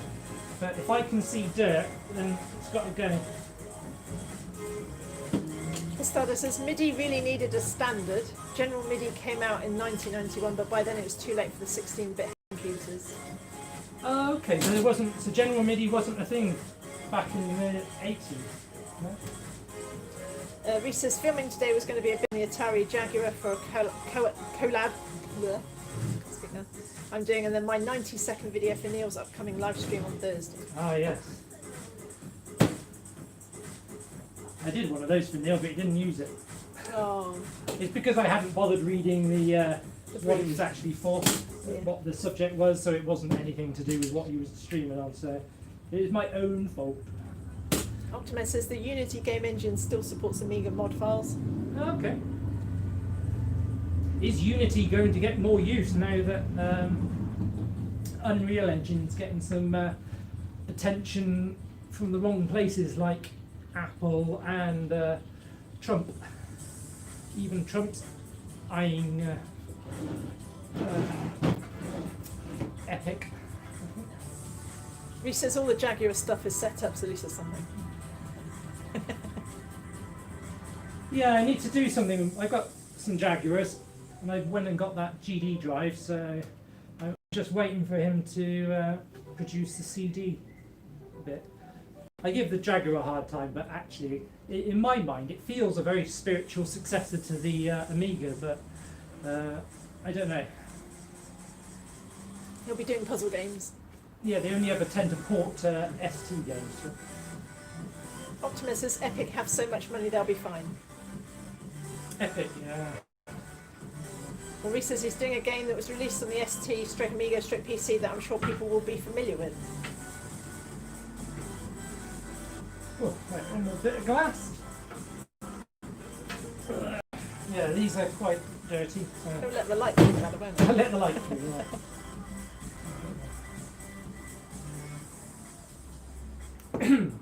Excuse me.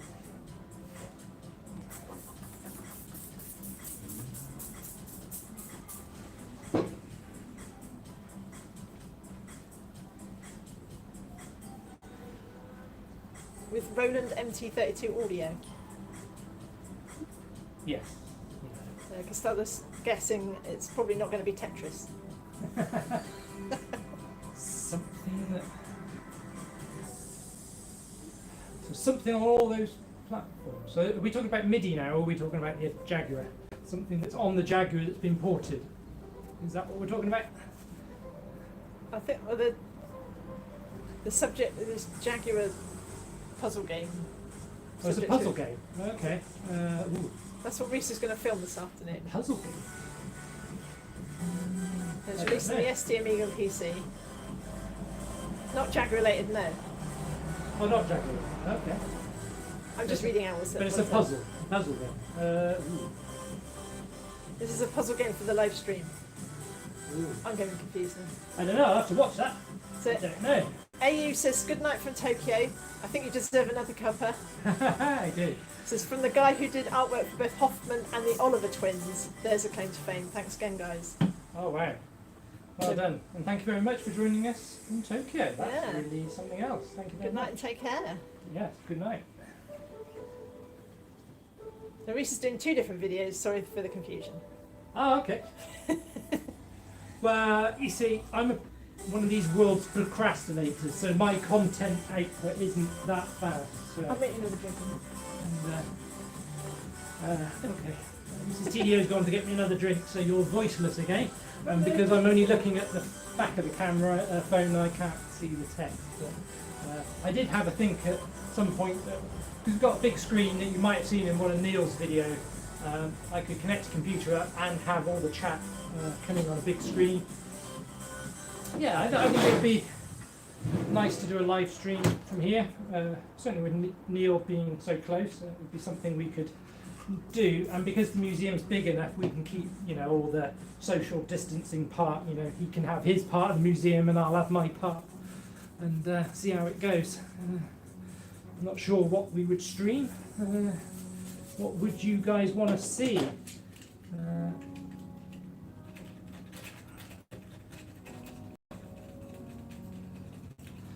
I would like. There's one machine here I really haven't had a proper play with. That I need to look at and get working, because it's just in a cabinet. I haven't found any games for it, and that's the Neo Geo. And that was something I always used to look at with envy in the magazines like Edge or something, and yeah, never had one. The machine was expensive, the games were even more expensive, and I didn't know anybody with one either. I did have a go on some of the arcade machines, and of course that's exactly the same hardware.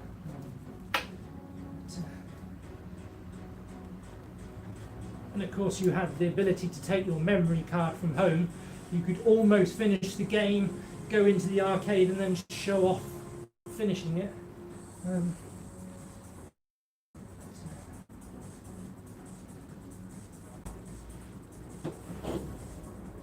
The only arcade machine I've ever finished in an arcade would be Final Fight. I was down in Dawlish, Warren, one holiday in '91 with some friends, and found an arcade, and it was on 10p a credit. So I kind of blew them off and went and played that most of the day until I finished it. Thank you very much.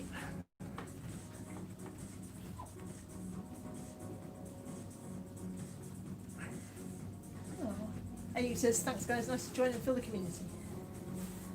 Well, Reese says he loves the Neo Geo, the games are really expensive. They are, you can get a, sorry, who's that saying? Reese. No, before. Oh, AU from Tokyo. AU, Saying. okay, yes. AU. Lovely for you to join us. Yes, the games for the Neo Geo are expensive, especially the AES, which always confused me because the AES is a home one, not the arcade one. That's the MVS. The MVS cartridges are cheaper,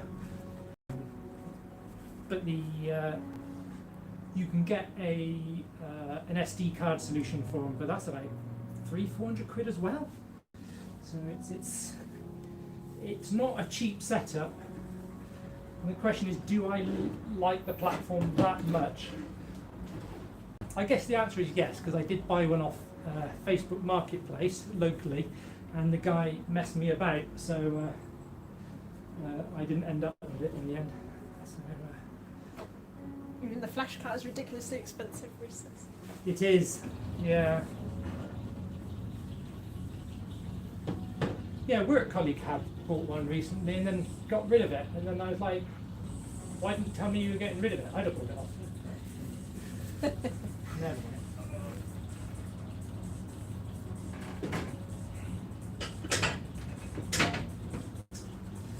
Right, we have now one beautifully clean cabinet. Got my list. Let's put them back in. So, first to go back in was the ZX81. ZX80, of course. A little bit freshened up. Some of these need a bit more of a deep clean. And that was the thing that always amazed me when me and Neil looked at it on his 8-bit rounder. Was I always thought that this was a proper grill, but it's not. It's just painted on. It's just, that is weird why they would do that. Style, I guess. So Costado asked, does Gary have a Neo Geo? And Reese says, yes, Gary has a big Neo Geo collection. And Costado said, I thought he had. I wouldn't mind doing something with the museum. And Reese says, I'm sure he'd be more than happy to. Wow. Yes. And then We do have a Reese Neo says, Geo here. Costado suggested it might be worth doing something with Gary. He has a big collection. Yeah. Well, we, Costado says, go faster stripes. we do have a Neo Geo. I just haven't tested it because I haven't seen any games. We do, if you're ever in Swindon, down in what I call the bottom of town, but Farringdon Road. yeah, along a place called Farringdon Road. There's a It's John Holmes Music. yeah, so there's a place called John Holmes Music, which does, you know, guitars and stuff, Keyboards. and owned by the Holmes family. And one of the sons runs his retro gaming business out of there, so it's all, you know, Game Boy, Atari.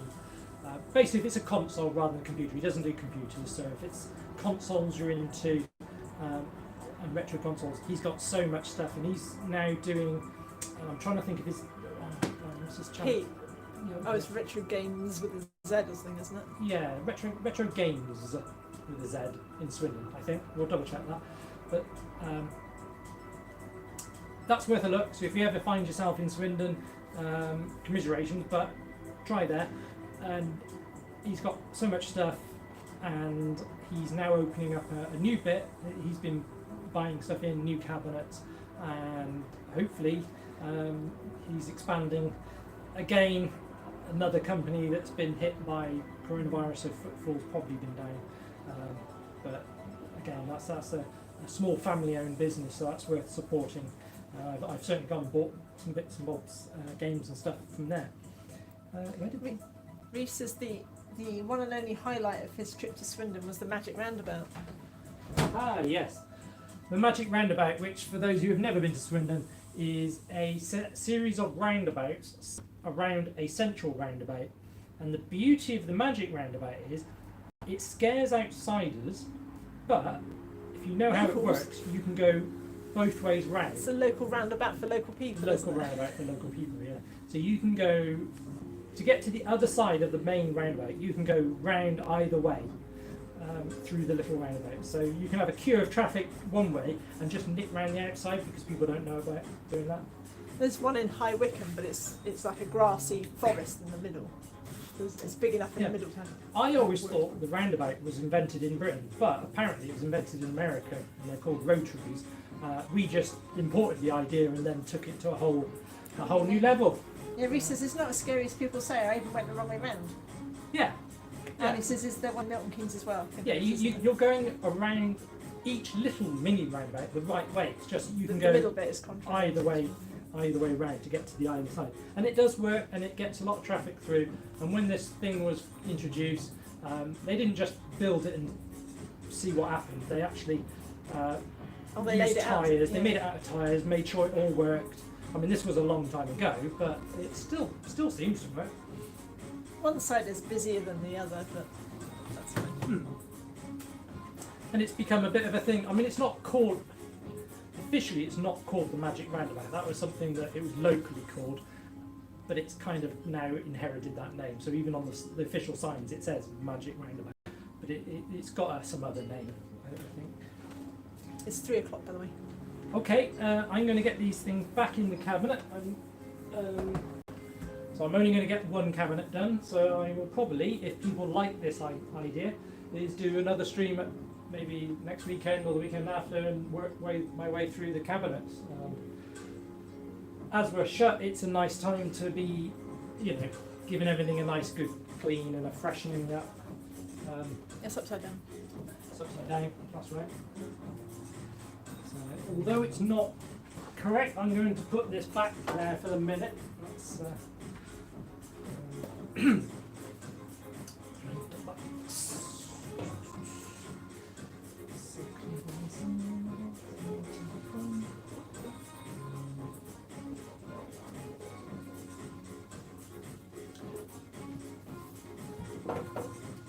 So the whole idea of this series of cabinets is this is the 80s. Just round here we've got the 70s, so it starts with the Altair and the PET.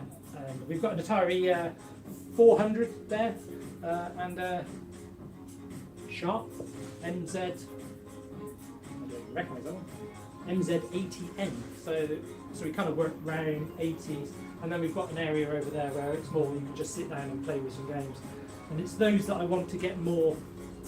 Set up with a ROM or SD card solutions, just to make it easy for people to work and.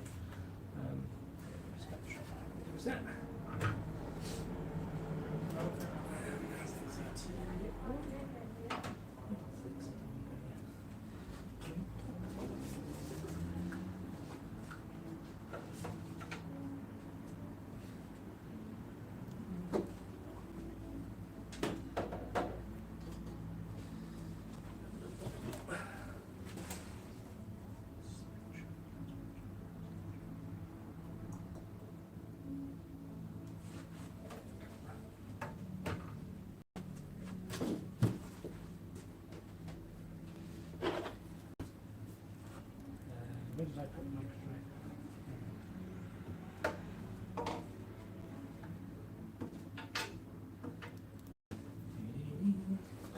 Reece says it's been a lot of fun even if you only got the one cabinet done.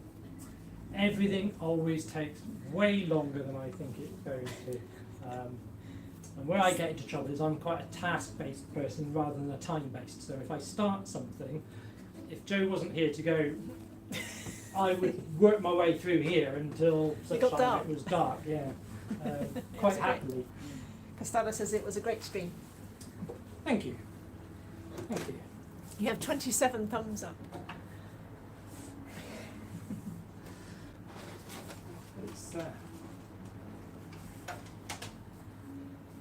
To be honest, I've been meaning to do a stream for ages, and again, I'm a procrastinator. And then Reece, you did one the other day, and I thought, I know these young whippersnappers coming up. I need to get my ass into gear. Hey, 30 thumbs up.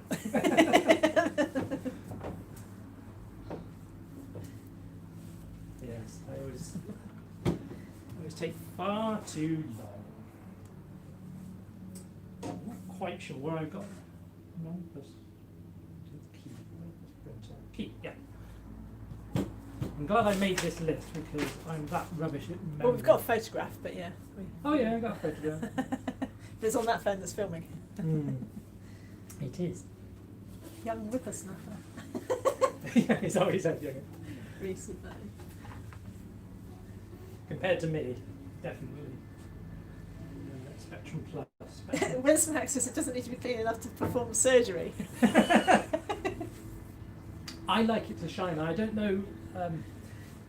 When you catch the light and you see a little bit of dirt, that just bugs me. So, yeah, if I can get it as nice looking as possible. This is interesting. This is a ZX Spectrum software and peripheral catalogue from 1984. Lovely picture of a Spectrum, 48K, 2 microdrives, 2 not exactly matching joysticks, and the printer. And then all the different games you could get at the time. When was this produced?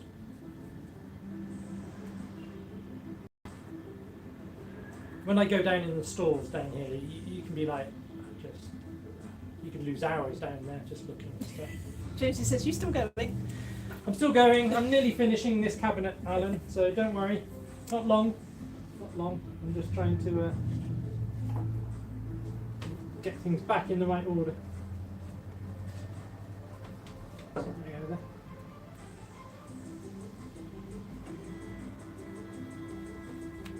Probably not going to go exactly back in the right order, because some of these things.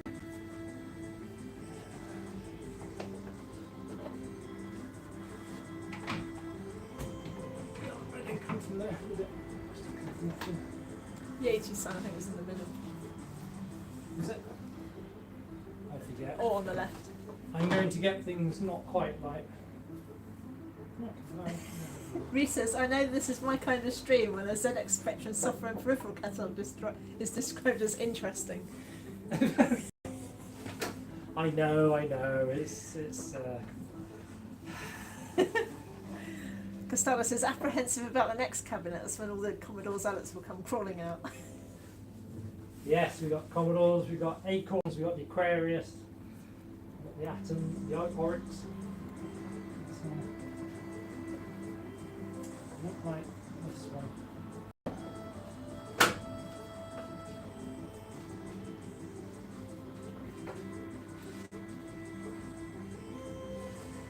Reese says, I wasn't being sarcastic. I know. Something's not. You know when you take stuff out and you didn't make a note of everything? I think that one goes down here.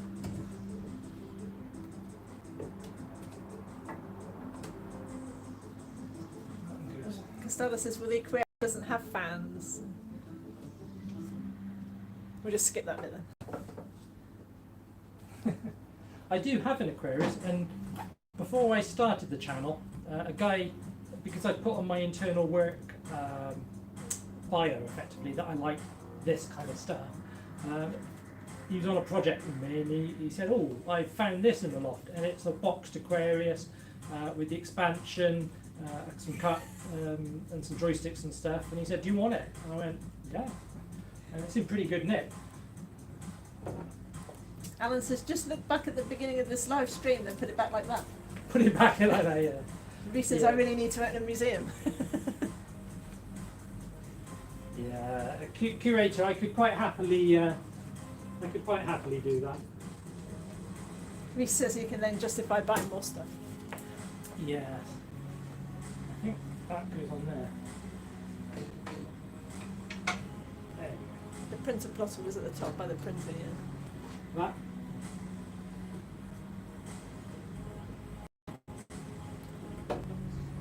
There might be some tweaking afterwards.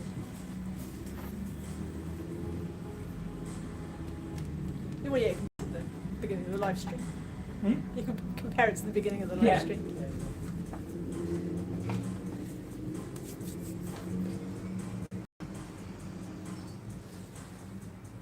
Right, the main thing I've got to do is get the right description next to the right thing. So Sinclair Spectrum. Yeah. Spectrum, so it's 1980. Sinclair Spectrum 1983. Oh, it was 1982.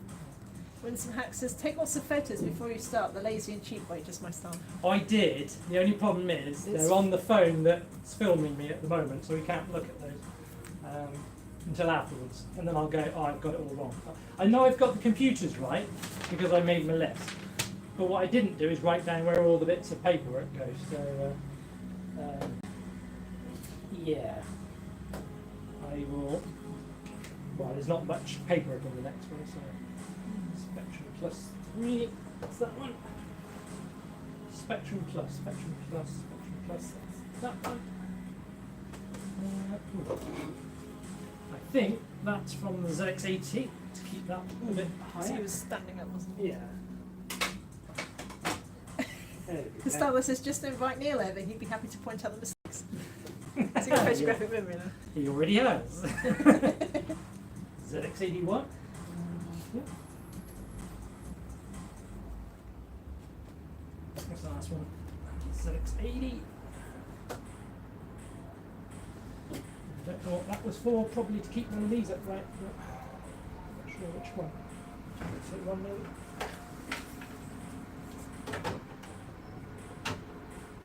Nope. Not the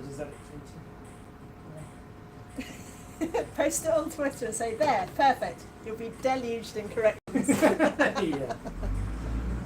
Twitter corrected it. Right, and one last thing to do is to give these a clean. There's no point. Oh, there's another stand. I think it was one of the other ones, the bigger ones at the bottom. Put your heavy digit thing back.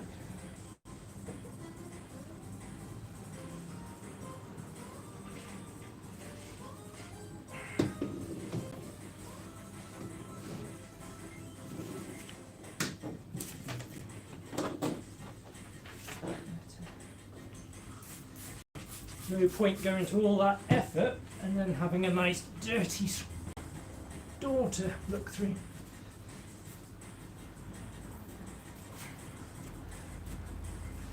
So people will ask you, what did you do with your Sunday afternoon? And you can say you watched a bloke clean some old 8-bit computers. While his wife giggled behind the camera. Yeah.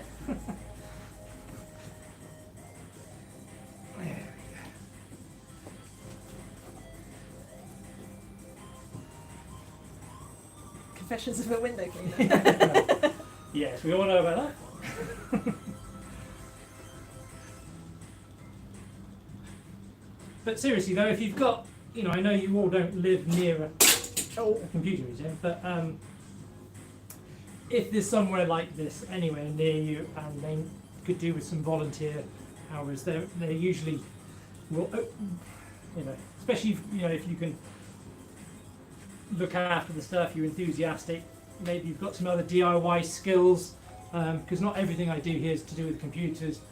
I mean, around Christmas time, we had a leak here. I tweeted about it a little bit, and it was just like there's just water everywhere. So it was a case of come in. I brought my vacs, got it all dried, cleaned everything, then painted everything that had gotten dirty. Yeah, it was quite a fun time. So Reese says his wife is out at the moment, but he looks forward to telling her about his productive afternoon when she gets back. She'll ask, did you get those videos recorded? Well, about that. You're procrastinating, Reese. I do. Gustavo says, especially if you can clean. Especially welcome if you. Well, yes. I mean, some volunteers only want to stick around for the good stuff. And part of being a volunteer is, do you know what? You get to do some great stuff. I get to play with stuff that if I had all this stuff at home, I wouldn't have a wife. So she would probably have left me by now, I'm sure, because maybe there'd be no room for it. So the nice stuff is to be able to come here, look at stuff that maybe, you know, borrow it, do a video on it, or just basically have a play with it or whatever. And in return, I do stuff like this and fit lights and clean stuff and you know, do sexy jobs like fit a new letter flat, Fix the door hinge. fix the door hinges, that kind of stuff. So if you don't mind doing all that kind of stuff, then they will. So Winston Mac says, wife, what did you do this afternoon? Me, cleaning related. Wife, really? Actual cleaning? Me, sort of. Yes. Yes. I do find though that after I've watched something like The Repair Shop on TV, I then feel inspired. So if this is inspiring you to go and, I don't know, do something with your collection, then all good and well. the nice thing, It's cleaning education. well, the nice thing for me is it's keeping me, giving me something to do other than clean. 'Cause, Other than clean. well, it's nice to have. Oh, this so you're chat. talking about it. Yeah. And you guys get to see something behind the scenes in the museum that you don't normally see because the doors are shut when stuff like this goes on. Yeah, wiring, putting in new, sort of tidying up the wiring. I got lots of plans. The problem is just time. But when things get a bit better and we can have meetups and stuff like that here, maybe that'd be good.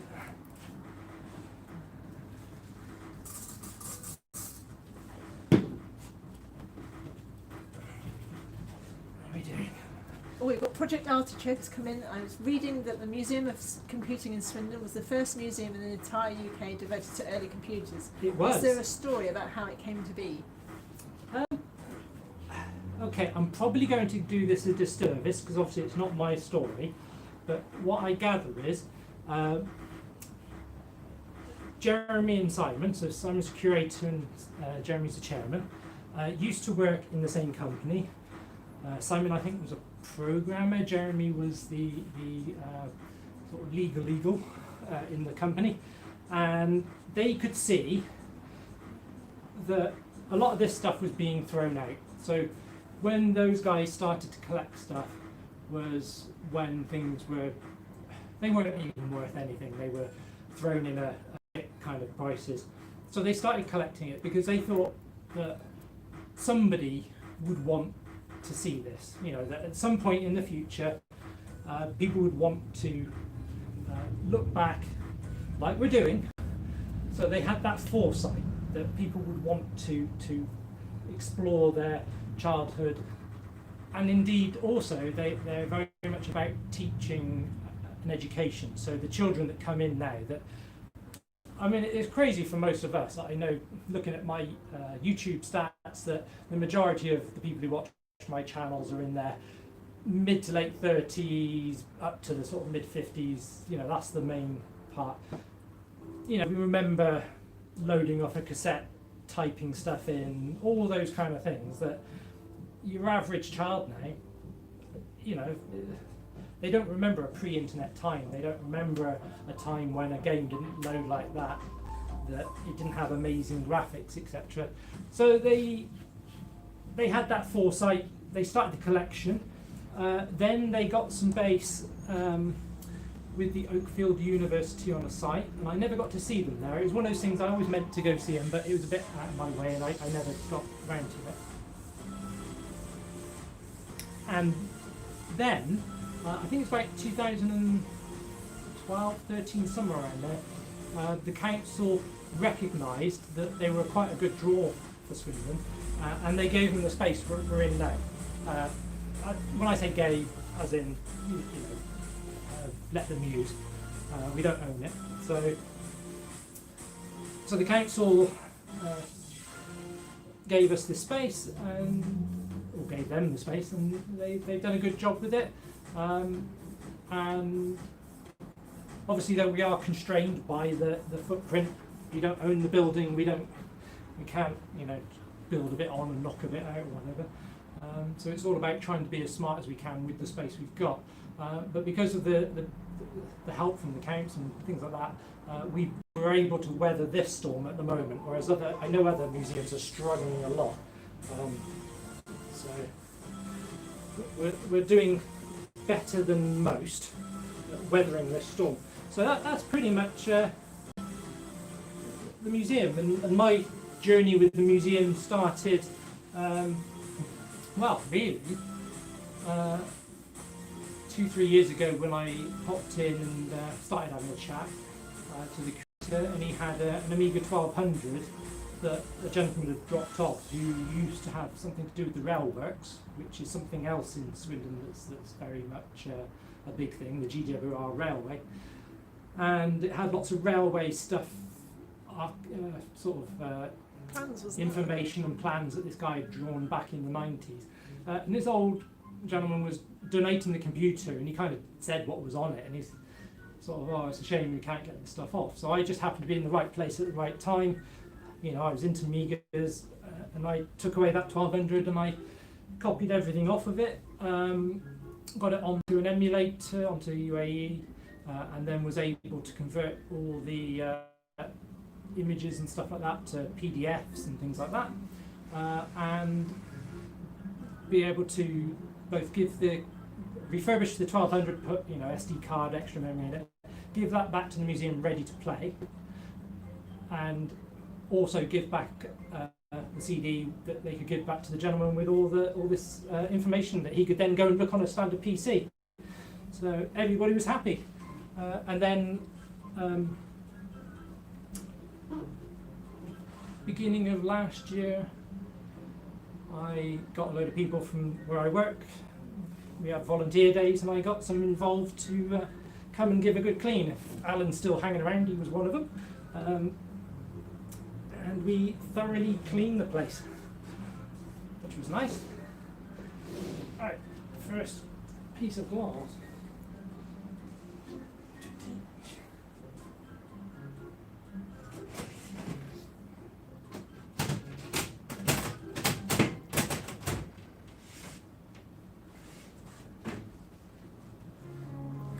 So, Flame Lily IT says they bought a car, the silversmith guy from the repair show. Let's just say he did not look after his car. The what? Sorry? Flame Lily IT says Yeah. he bought a car off the silversmith guy from the repair shop. Oh, that gentleman, the gentleman, he does, And yeah, basically yeah. didn't look after his car. No, wow. It's funny, you'll see, it's like, I've seen stuff on TV where a business accountant who their day job is to look after the company's money and does it all very well, but they were there to help this person out with their own debts, because their own stuff, they were terrible, but other people's stuff, they were really, really amazing, and you get that a lot. Winston Hack says there was a genuine explosion of UK innovation in the UK 1980s home computers. It deserves to be documented. Indeed it does. But I mean, yeah, there's stuff down in the vaults here that I want to get out, or at least show on the channel or something. That's I've certainly never seen before. And I used to, back in the 80s, I used to read about every month about 4 or 5 magazines. So I'd get either like specific stuff like Amiga format or Amstrad Action, and then I get Edge, Computer Shopper, New Computer Express, until the point I realised that if I stopped buying these blooming magazines, I could actually afford, occasionally, the stuff that I was reading about. That's the problem with the magazines. So I was quite happy when the internet came along and I could get all my information online. I do wish I still had my Amiga formats. I did keep my Amstrad Actions, but for some reason I got rid of all my Amiga formats. And I think I even had some ST Amiga formats as well. Is Reese, are you still around? Are you still on? Do you remember the One magazine? Was it One? Because I think they had ST and Amiga dual discs, because there was that time when they were able to get a disc dual formatted to both an Amiga and an ST. So there were a few of those. Well, Costello says that's 2 reasons to visit Swindon if there's a railway museum as well. Yes, so look up Steam.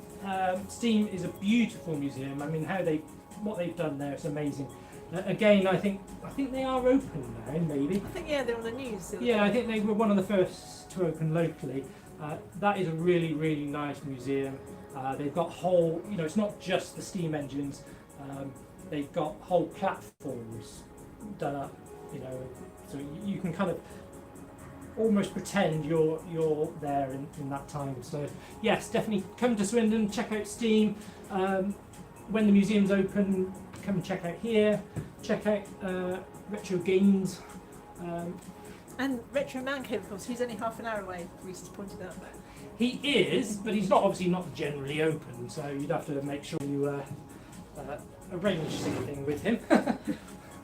I don't think knocking on his door would be a thing. Reese also says there are a few magazines that were dual format. I even remember one that was ST, Amiga and PC, but don't remember the name. Really? Well, actually, would that have been that hard? Because I guess the ST and the PC's format were almost identical, weren't they? In terms of the disk drives. It was only the Amiga with its 880K and strange drive that was the problem. But it meant that the Amiga could read everybody else's disk. It's just that nothing could read it. Neil says he'll meet, I think he means Costado, meet you at the museum. Costado says if travel restrictions allow. Yeah, it would be great to get something organised. But at the moment, yeah. Anyway, the longer it takes, the more clean and shiny and finished. Well, I say finished. Museums are never finished. And I'm thinking I've already polished this side, but Just to be sure. yeah, when you're talking, you forget which side you've polished. And then what we'll do is I'll grab the phone and just take you for a little sneak peek of the other two cabinets.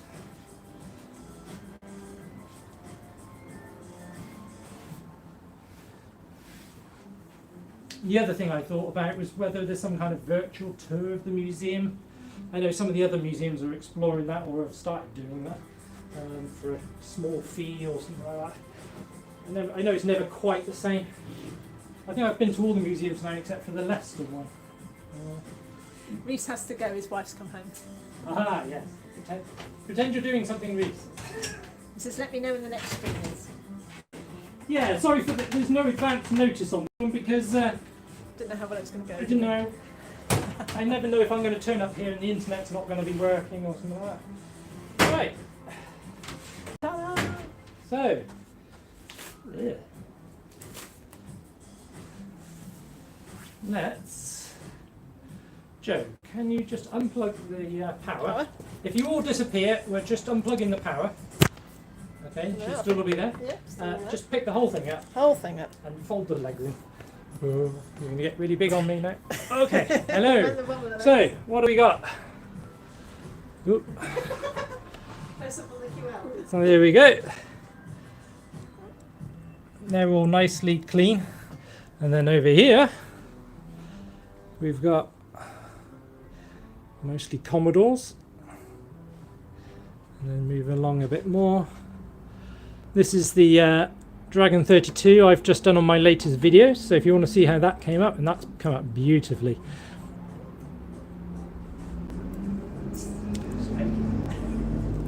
Yes, I did straighten it. And I think in this cabinet, the ones I'd most like to get a look at would be the Sam Coupe, the Enterprise. I'm also curious about this new brain.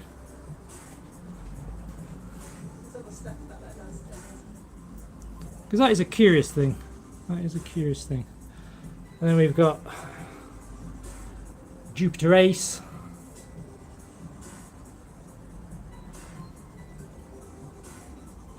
Estella says, the only MSX the UK ever got.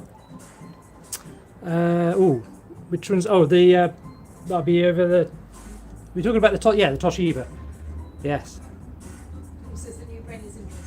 Oh, actually, do you know? I've just realised I can actually see your chat. Here we go. Yeah. Yes, Keeps disappearing. Yeah, I've got it on. And then we swing it around and we say hello to Mrs. TDO. There she is. So we got that's the 70s bit. We got there's an empty cabinet over there from when it was the leak, so I need to fill that with stuff. And Shrine to Apple and then some 8-bits and my stuff I've just dumped over there. So if I'm going to swing this around now. There we go. So I hope you enjoyed the stream and well, oh, they say hello, Mrs. TDO. Yes. I have that here. Oh yeah, she's got your chat there. And I'm going to make sure I look at the actual camera. So I hope you enjoyed the stream, and we'll get and do the other cabinets another day. I was hoping to get to them today, but as usual, I'm about a third the speed that I think I should be. So I hope you enjoyed that, and come back soon. Cheerio.